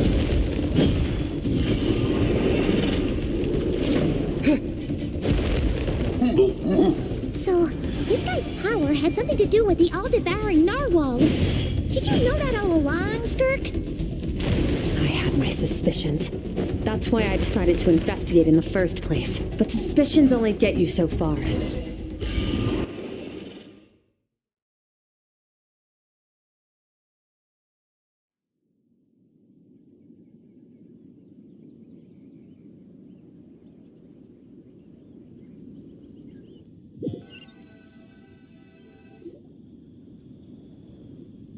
Phew. Oh, we should be safe here, right? I no longer sense his presence. Can't have followed us out of that abyssal domain. Weaklings like him will find that my power is not so easily controlled. He won't be leaving that place until he's managed to digest it. You seem surprised. I suppose that's fair. You've seen but a fraction of what that whale is capable of. That gaping maw could swallow a planet whole. It's called the all-devouring narwhal for a reason. Devouring is what it does best. It can extract power from anything, dead or alive, as long as it manages to make physical contact.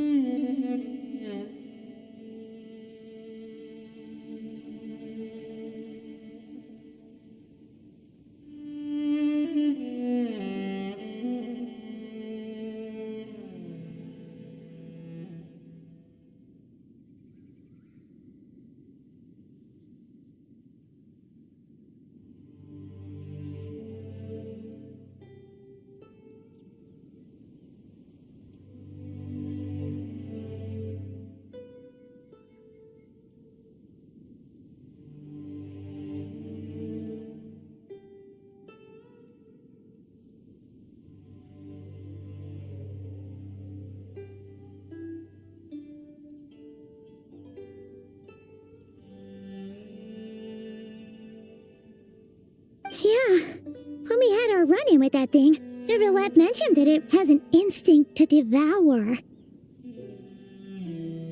Your dragon friend recognized the nature of its abilities and used the power of Hydro to protect you. That worked because it was in a satiated state, so it was somewhat less aggressive than usual. It's a different story when it has no more power to feed off of. That's when its true voracious nature kicks in. It could devour everything on the planet in that state, which is why I cast it into that void space. But I hadn't counted on there being anyone left on this planet capable of wielding its power. To me, that says he must have encountered the whale a long time ago. Meaning, he must have known my master.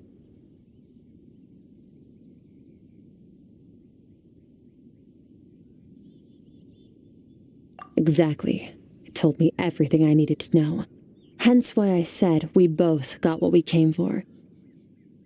And I believe that brings our transaction to an end. Now that you're whole again, you can get back to your own journey. I'll handle the rest of this situation myself. No way! We can't leave now! Something was stolen from you because of us. We have to help you get it back! This isn't my first taste of failure or losing power.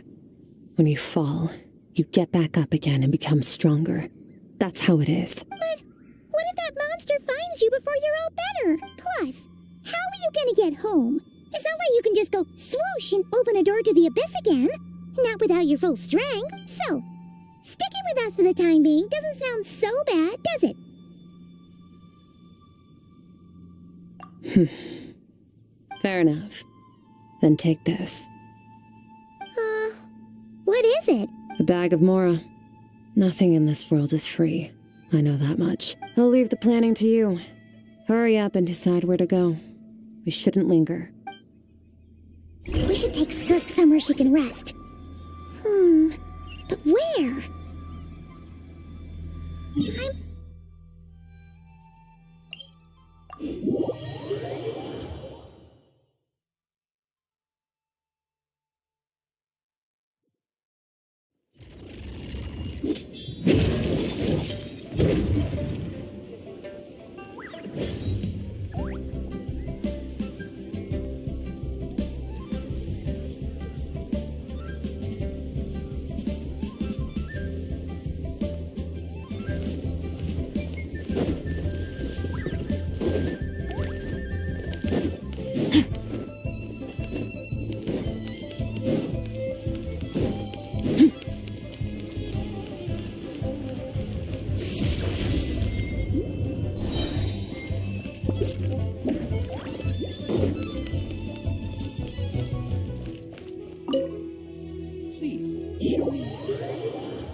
This bag from Skirk has a ton of Mora in it.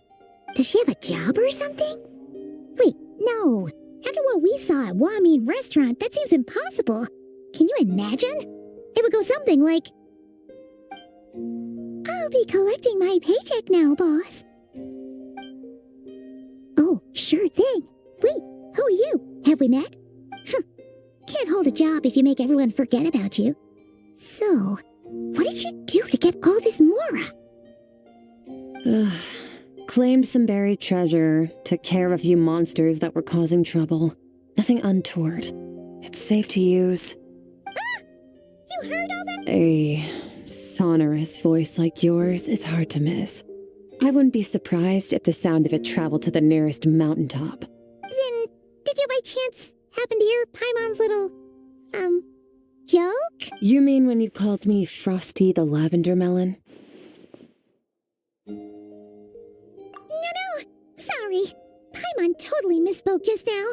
She didn't say that at all. It was, a Paimon lookalike. Yeah, she's a piece of work, that one. Always impersonating Paimon and giving people weird nicknames. Okay, fine. The truth is, Paimon didn't like you all that much at the start, but things are different now. You helped the Traveler in a big way, so what do you say? I noticed there was only one bed. Go ahead and get some rest. Wait, what about you? I don't get tired, and I don't need rest. I'm going to practice my sword work. That should help me regain some strength. But your shoulder... Hey, don't just whatever. Let her tire herself out. She'll come back eventually. Let's get some sleep, traveler. That comfy bed is cold.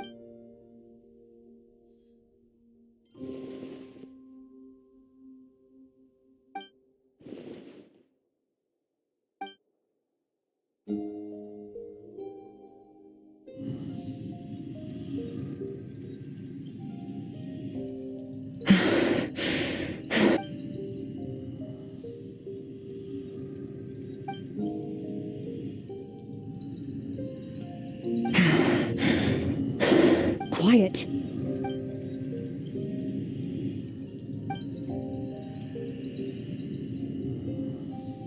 Do you even remember how many of us perished in that fire? How many bodies were left to rot on the scorched earth? Yet you alone live on. Keep your gaze fixed on your blade. You don't deserve to rest. Run, Skirk. Run! Only death awaits us here. Keep running. And don't ever look back.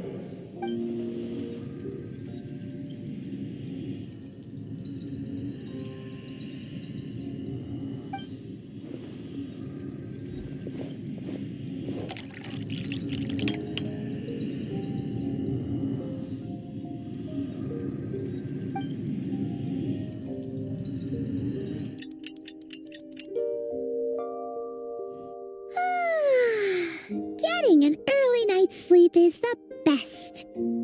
That was so Wait, Skirk? Have you been sitting out here the whole night? The bed's all yours if you want it. About 60%. Maybe 70. Whew! Paimon thought it would take at least a couple of days. That was fast. No, not fast enough. That's 20% less than last time. Same training regimen, same intensity. Nothing felt different, but somehow the outcome fell short. No, I think the problem's with me. I need to meditate for the next 2 days. Deep introspection should help me find the issue. Ooh, sounds intense. We'll watch over you in the meantime then. Thanks. See you in 2 days.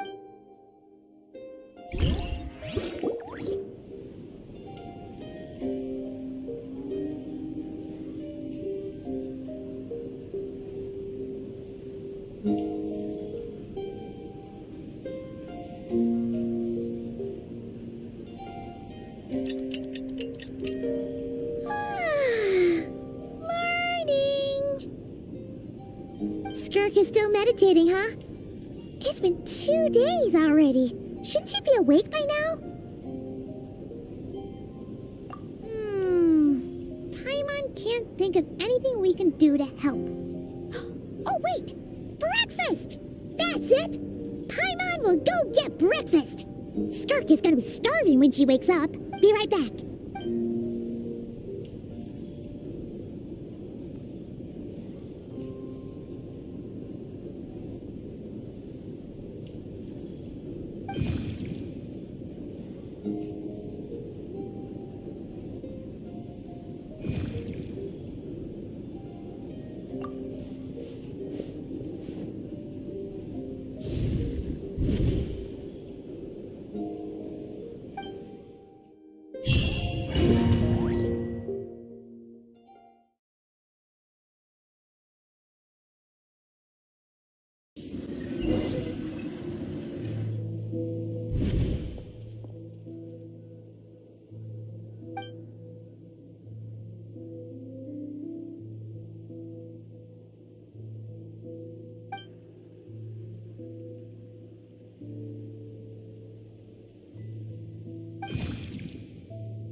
That's right. This is Skirk's inner world.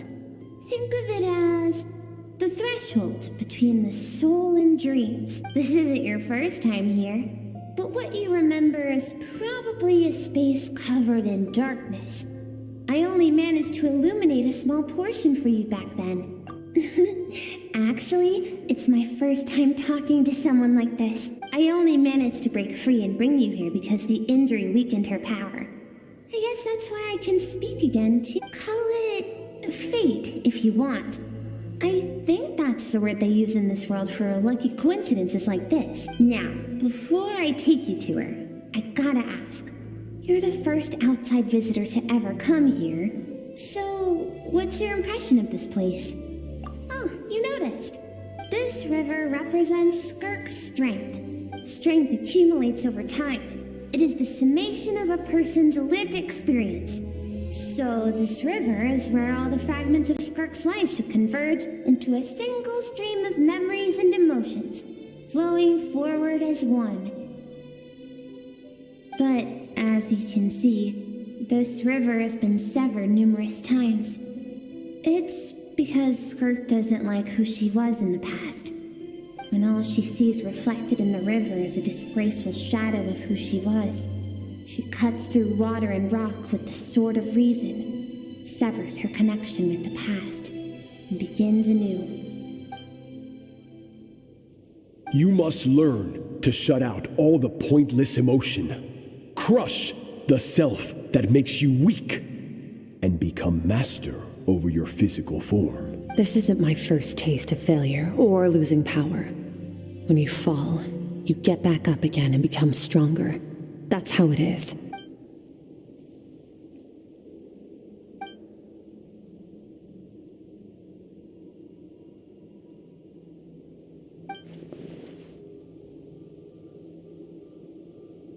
The answer to one mystery invites another question, I see. Let's follow the river upstream. There among the cliffs, among the memories etched into her heart, lies the truth of it all.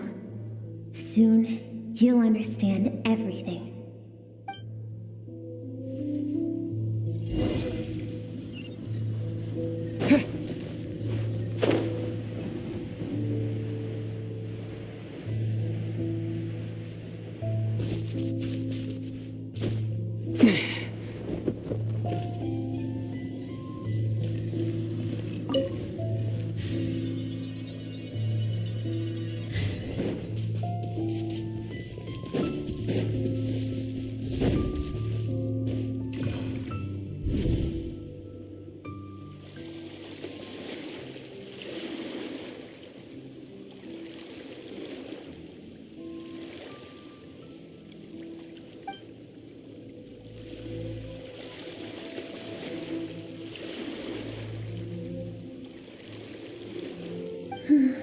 I've always thought that, even when falling leaves don't come from the same tree, you can still form bonds of kinship when they meet, like meteors.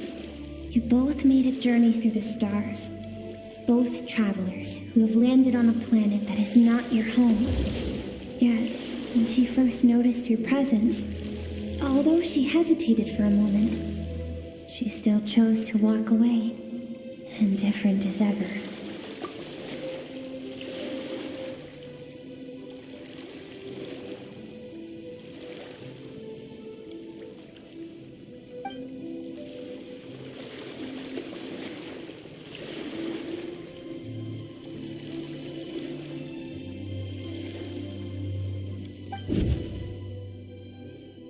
Seems like you've answered your own question. Skirk sees herself as a trespasser in this world. She's made a conscious choice to avoid altering its path. But the reason for that decision stems from events much earlier on in her life. Let's keep going. It's still a long way to the source of the river.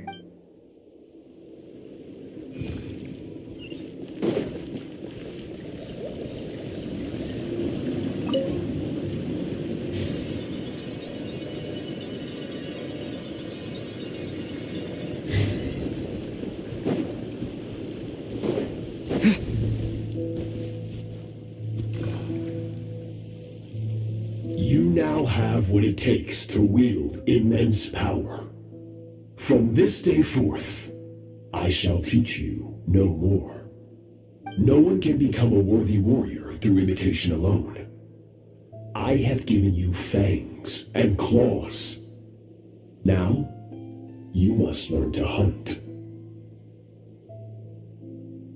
You wish me to travel the world beyond on my own, Master?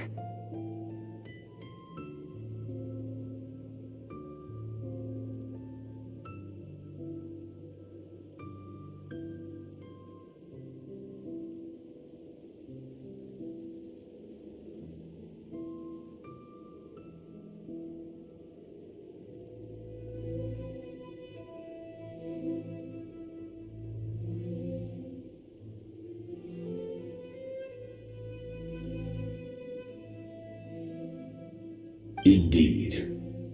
Make new friends. Embark on your own journey. And piece together a new future from the shattered remnants of your past.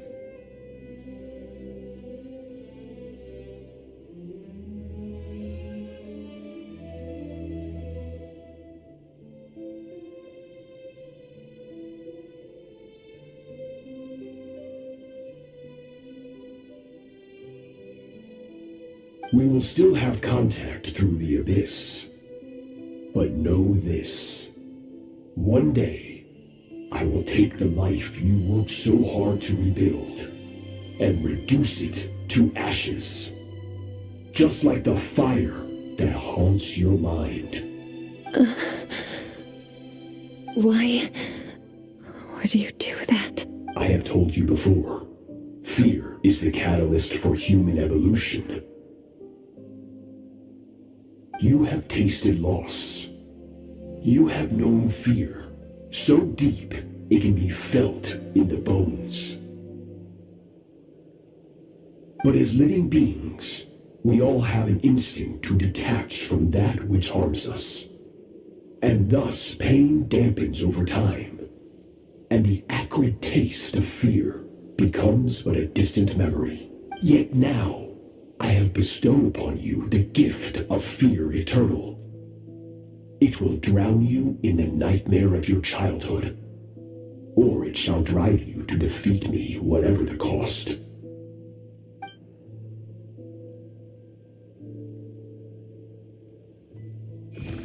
That is what Skirk's master, the foul Sertology, looked like at one point in time. Of course, as a higher being, physical form is a triviality to him. He could appear as a beast, a human, or even a monster that defies description. The form you see him in here, clad in abyssal armor, is the one he usually wears when traveling through the stars.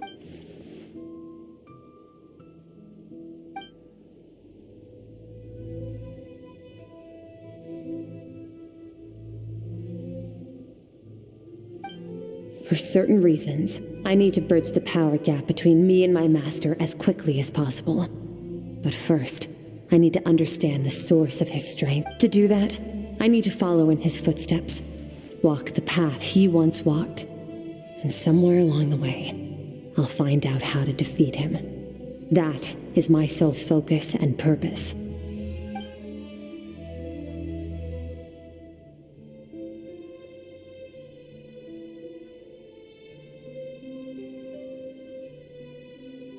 I'll let you in on a little secret. The real Sertology is terrifying. The scope of his power is impossible to understand until you experience it firsthand. It is absolute, the power to crush all things. Shall we keep going? Let's see. We're about halfway there.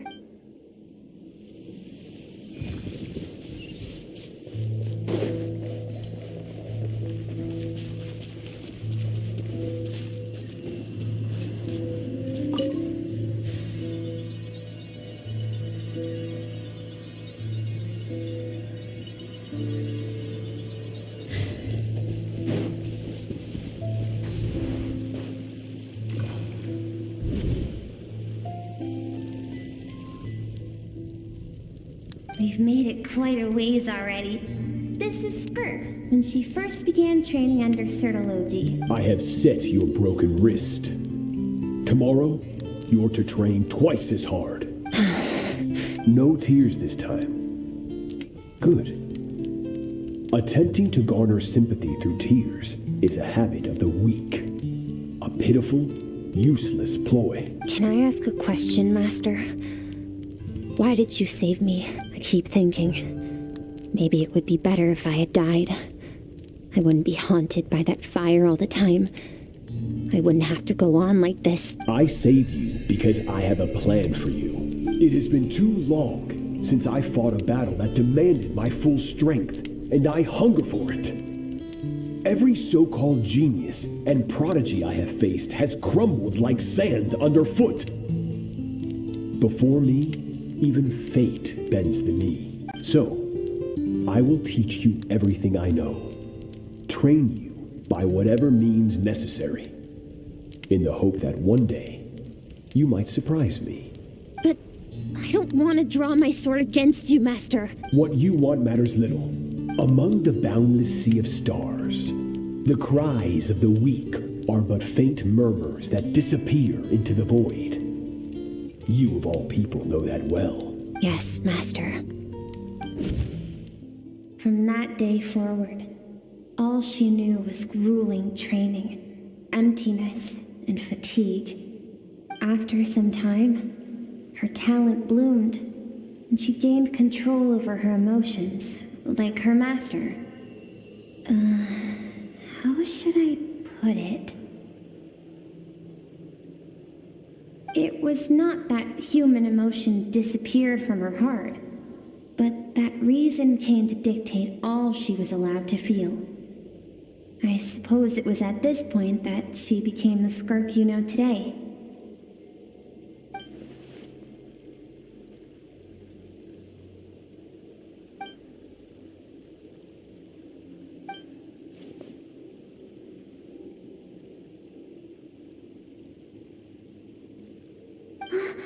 We're nearly there. I almost don't want to reach the end.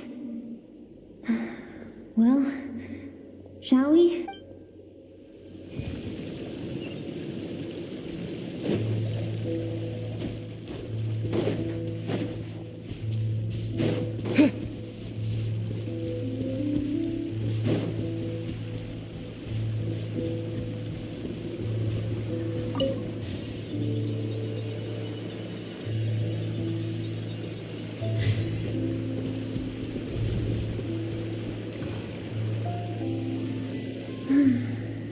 These are Skirk's happiest memories. What a simple and carefree time it was. Wisps of clouds dotted the sky. The sun bathed everything in golden light. And when song filled the air, not even this is Skirk's homeland. She was so curious about everything as a child, always skipping school to go exploring instead. There was so much to discover. The treasures at the bottom of the sea, the secrets beyond the stars, and that merchant ship packed with adults wearing those strange clothes. Yes, the ship. That was the beginning of the end. It was a spaceship. When it arrived, the people that disembarked wore smiles on their faces and spoke of friendship. They claimed to be merchants from a neighboring planet, looking to establish trade. Skirk's parents, her relatives, her neighbors, everyone welcomed the newcomers with open arms and allowed them to explore the planet. To them, the visitors were guests and should be treated with hospitality. No one had any idea of what was to come. Several months later, an army of unknown origin arrived without warning and carried out a ruthless campaign to destroy everything and everyone on the planet. Skirk had skipped school that day, like so many times before, so she was not caught in the immediate wave of destruction. But when she came home that day, only fire and ruin awaited her. Countless people cried out to her for help. People she knew and loved. Friends and relatives. The little girl who lived next door. The shop owner with the bad leg. The bad-tempered teacher she had made fun of just that morning. Their lives were discarded like worthless trash as the fire consumed one life after another. Skirk was helpless. All she could do was run. And so she did. She kept running until an unexpected figure crossed her path. If Sertology hadn't been there in that moment, the fire would have claimed her life too. And there she would have remained, left to rot in the scorched earth, with no answer as to why any of this was happening. Because she and her people were seen as a threat.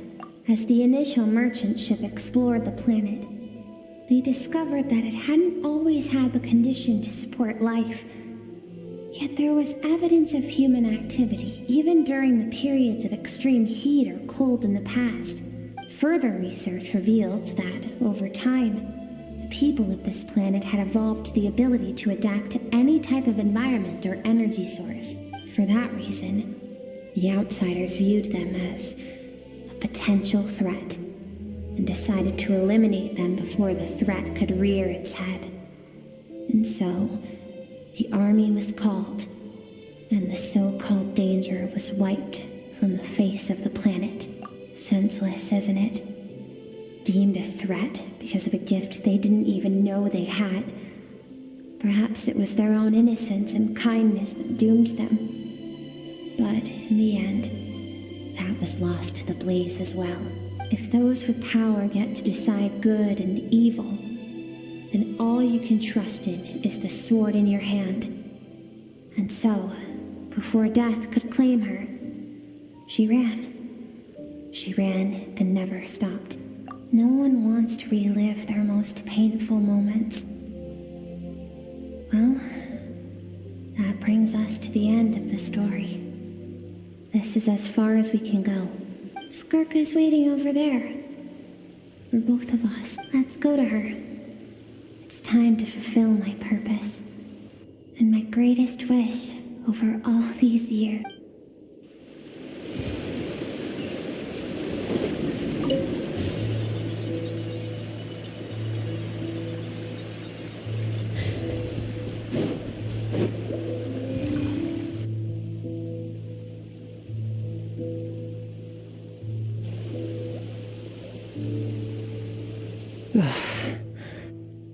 So all this, just so you could bring him here. I have things to say to you. Well, to me. I want someone to witness our reconciliation, even if it takes an argument to get there. And he is the best choice in this moment. Her suppressed emotional self. The version of herself she keeps locked in the recesses of her mind, stifled by reason. All those rejected impulses, those discarded aspects of your past selves, they are a part of me now. I am who you used to be, someone you have refused to face for too long. So, I came to face you instead. You're wrong. I've faced you all along, and that's exactly why I keep you locked here. Your existence makes me weak. Moments of joy and longing are when we are most vulnerable. Don't forget, it was a penchant for goodness over reason that doomed our homeland in the first place. The vastness of the universe renders everything insignificant. Our feelings most of all. Even so, learning from the mistakes of the past doesn't have to mean erasing everything. Strip yourself of your so-called weaknesses. Emotions like kindness and empathy, and what makes you any different from the ruthless soldiers who slaughtered our people? The difference is that I'm doing what is right, what is necessary. I allow you to exist, but with limited freedom. That is the greatest kindness I can offer. I have shouldered everything you couldn't carry. I rose above the numbness and emptiness, and it was cold, unfeeling reason that brought me this far. It made me who I am. It made me strong. That is the problem. I want to shoulder those things together. On the grand scale of the entire universe, maybe our feelings are vanishingly small, but why should that mean they don't matter? Emotion gives warmth to the cold expanse of space.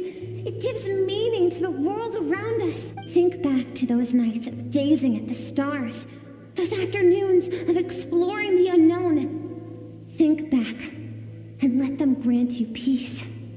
A brief respite from the pressure you put on yourself. That isn't what we need. It's exactly what we need. Aren't you curious about why recovering your strength has taken longer than normal this time? Finally, you get to the important part. That is the only answer I came here to find. And look around. Look at your inner world. You cast aside your dreams and curiosity. And in doing so, you lost your original motivation. You severed all connection to who you used to be, so you can no longer draw strength from your past. Now, the only things driving you forward are fear and survivor's guilt. But these cannot take you far enough. And so, this river, the source of your strength, grows more polluted by the day. And do you think that means I should seek help from a weak little thing like you?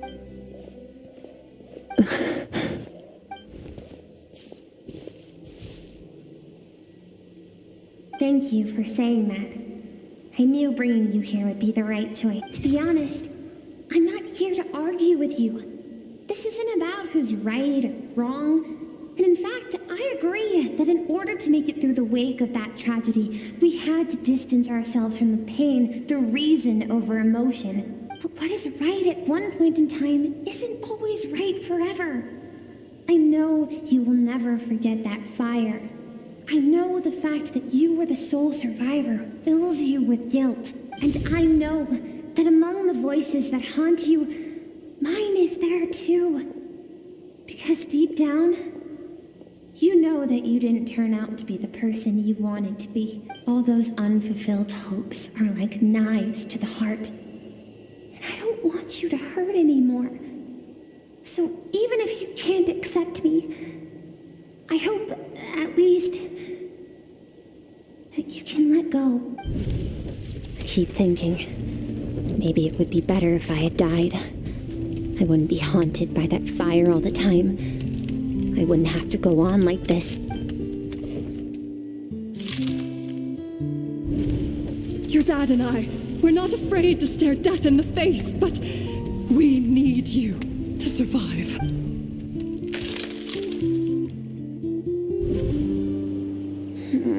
I'm sick of being a kid. There's so many amazing things out there, and I'm ready to see them all.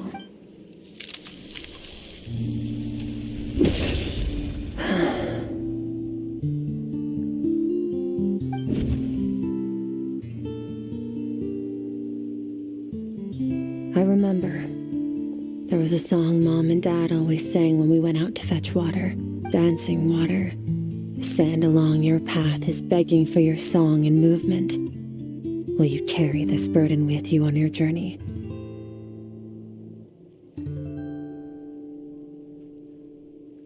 I am not the dancing water, and you are not the burdensome sand.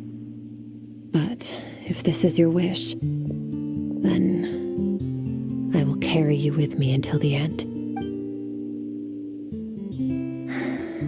Thank you. I should be thanking you.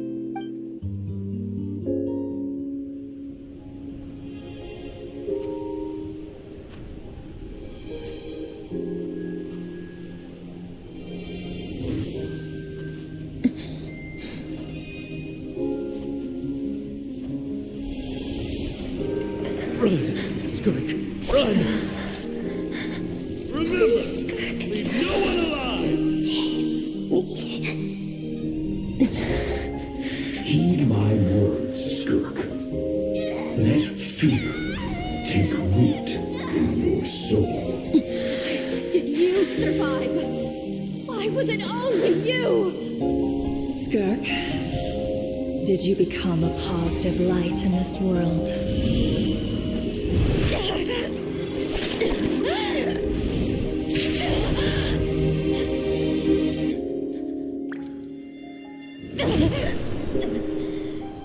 Hey, this doesn't have to be the end.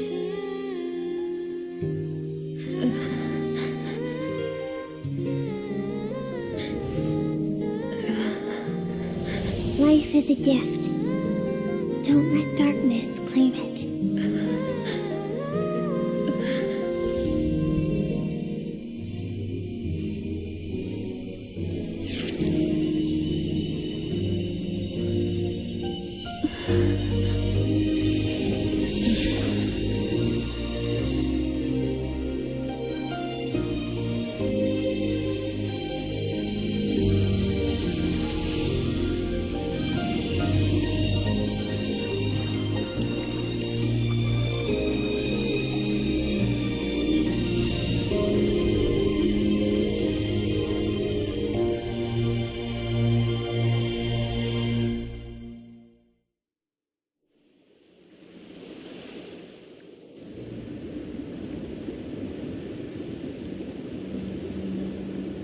So, you saw my memories then. I once asked my master if survival of the strongest was the law of the universe. He said no, but in a world without order, those with no moral boundaries tend to be the ones who survive. That's why, after hearing his answer, an idea came to mind. An idea that, one day, I would create a new world order. One in which there would never be another tragedy like that fire.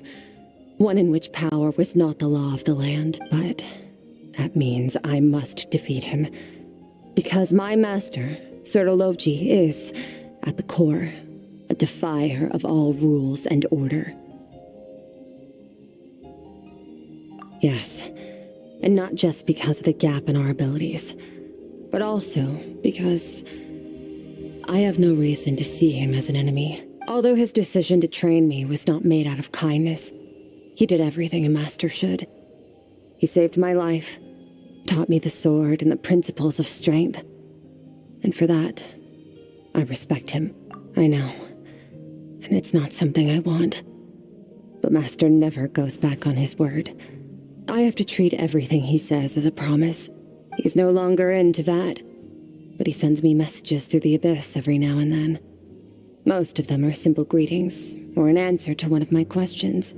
Every time I hear from him, my heart skips a beat. And I wonder if this is the moment where he'll finally appear before me and tear down everything I've built to pieces. Maybe that means I do live in eternal fear, just like he said.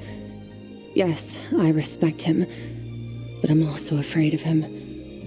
And for that reason, the pursuit of strength consumes every moment of my life. I don't know what Master has planned, but I have to be ready. Help me? Why? This isn't your fight.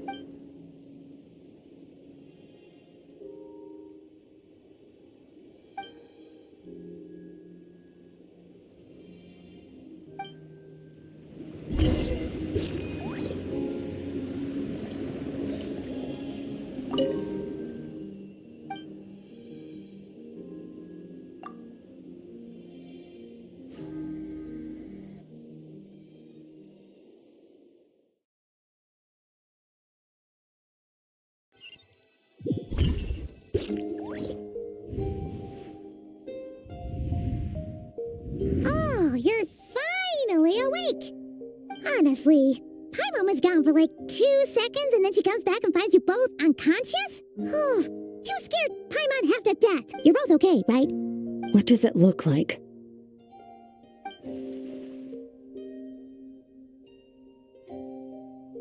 Only water from the source can cleanse the rot and filth that flows from the past into the future. I taught you to incorporate the experiences from your journey into how you fight. I suppose what happened today will become an inseparable part of who I am. Okay, so Paimon feels like she's missing some important contact, but whatever.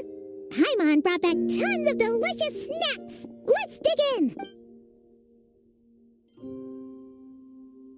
All right. It's about time we finished what we started. We're gonna deal with this thief for good, right? This time, I'm not going to tell you to hold back. But having digested even more power in the meantime, he's going to be tougher than before. The good news is, we have no reason to pull our punches this time. So, let's go. Same place as last time.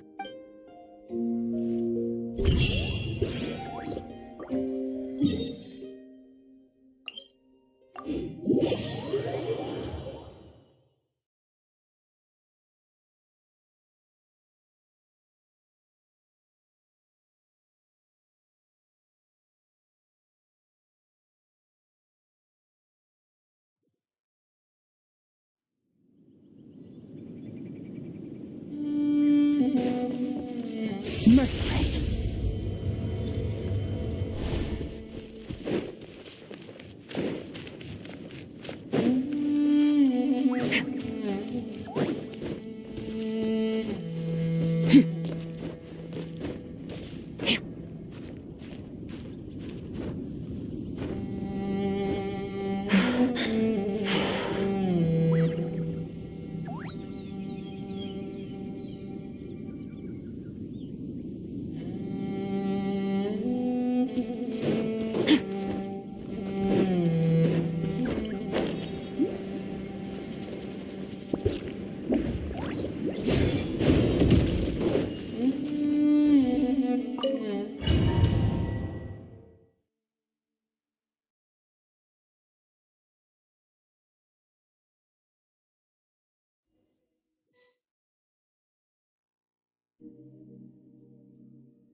The fog is gone!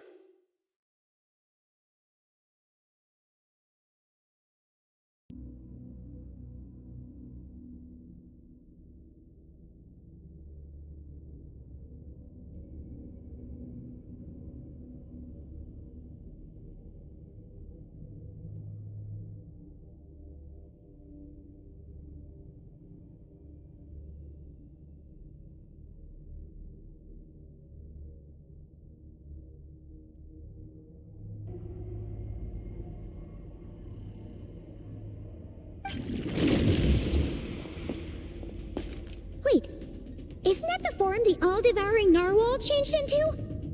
How come he knows that, too? Really? So, you're telling Paimon that giant whale and this guy can both turn into the fowl? How does that work?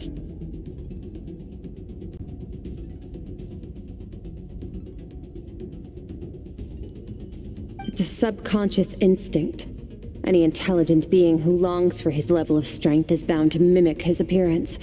It's a natural response after encountering someone as powerful as Master. To them, he represents ultimate power. We know the person before us has encountered Master, and we know he stole a portion of my power. So it's not surprising that he would assume this form. Okay. Oh, the closer Paimon looks, the more intimidating it gets. Nervalette isn't here this time, so it's up to us. He won't have the nerve to steal again after we're done with him. Let's teach this guy a lesson.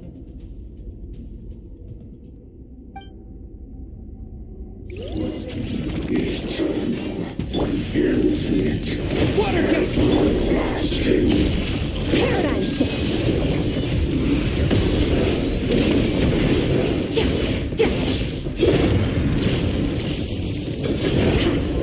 Haven't forgotten your training, I hope.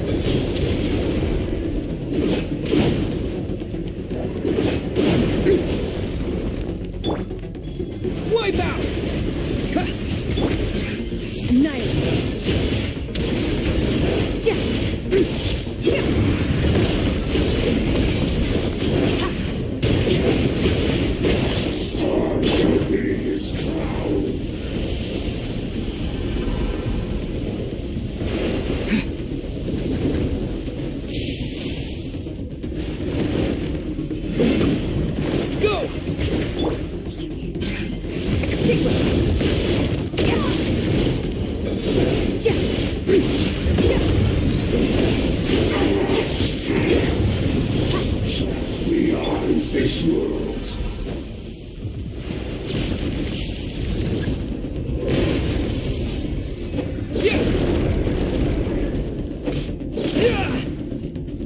Go!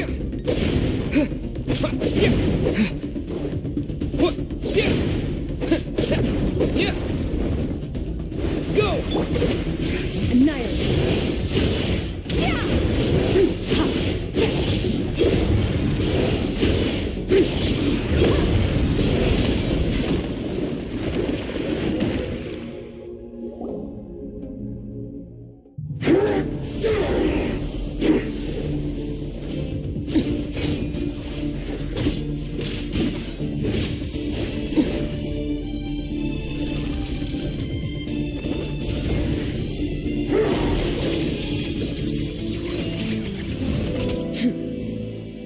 Haven't had enough of my power.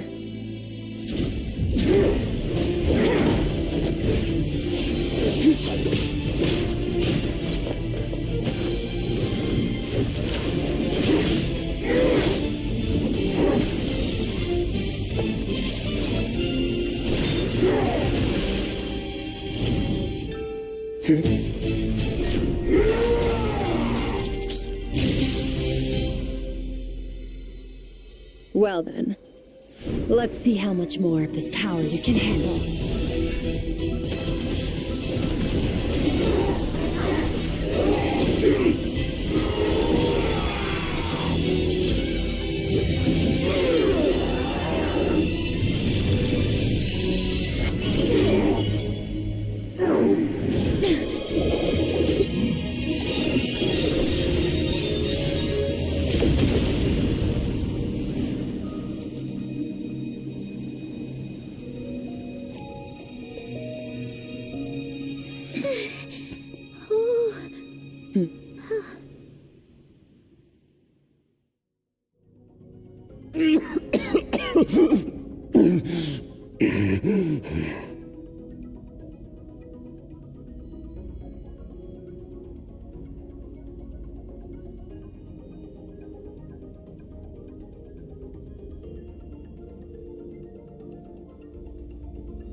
Well, have you come to your senses? You saw that my body was at its limit. So, you deliberately channeled your power into me, knowing that it would destroy my shell from within. Such power. Such keen battle instincts. So, you must be... Skirk, Sertologi's disciple. How long has it been? How long has he been away from Tevat? Hundreds of years. Hundreds?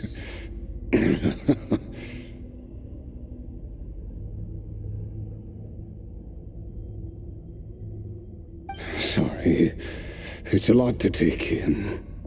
I should introduce myself. I am Skofnungar, a friend of your master and one of his followers. This is the first time I've heard your name, Skirk. But hundreds of years ago, I knew you existed. And I knew you would come here. Hundreds of years ago? Sounds like you and Master have quite the history. Care to tell us about it? Of course. Might as well take advantage of a clear head while I can. The story starts a long, long time ago. I was born into a noble family in Conria. As the eldest son, I was set to inherit our title. But I contracted an incurable illness as a child, and everyone gave up on me.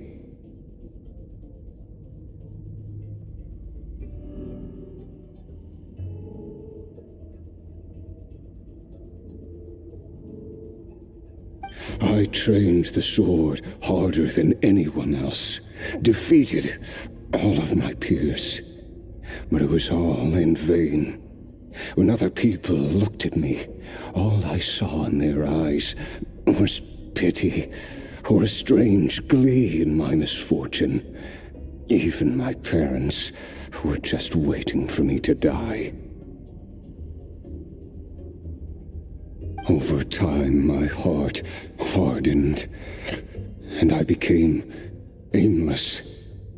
That was the point where I met your master, Sertologi. We were similar in age, but different in background.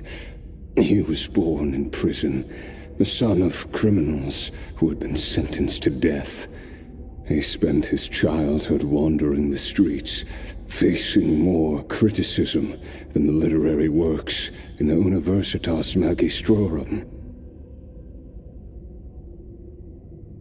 Yet, he always wore a smile on his face, as if kindness and malice were one and the same, and he could not see the difference. I still remember what he said to me when we first met. You need to fight to survive. Even if it's a losing battle, it should light a fire under you. How can you sit back like this and go down without a fight?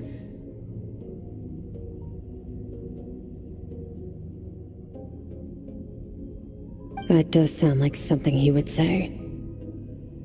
He was the first to acknowledge that I was worth something, and he inspired me to keep going. When we sparred together, it was the first time I'd actually felt the thrill of combat.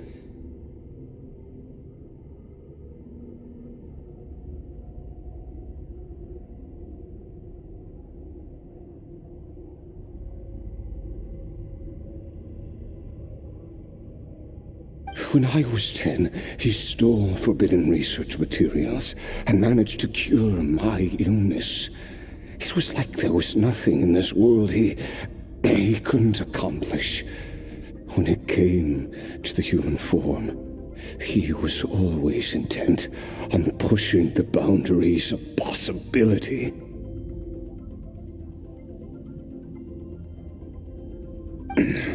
But somewhere along the way, I fell behind. My talents were nothing compared to his, and at some point, I realized he had pulled so far ahead, I was too embarrassed to even ask him to spar.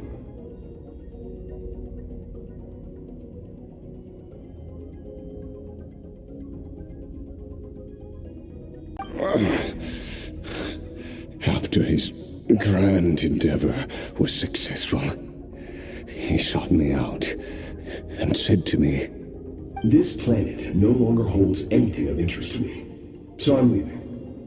But first, I have an offer. I can use a power I have just refined to break the curse of immortality for you.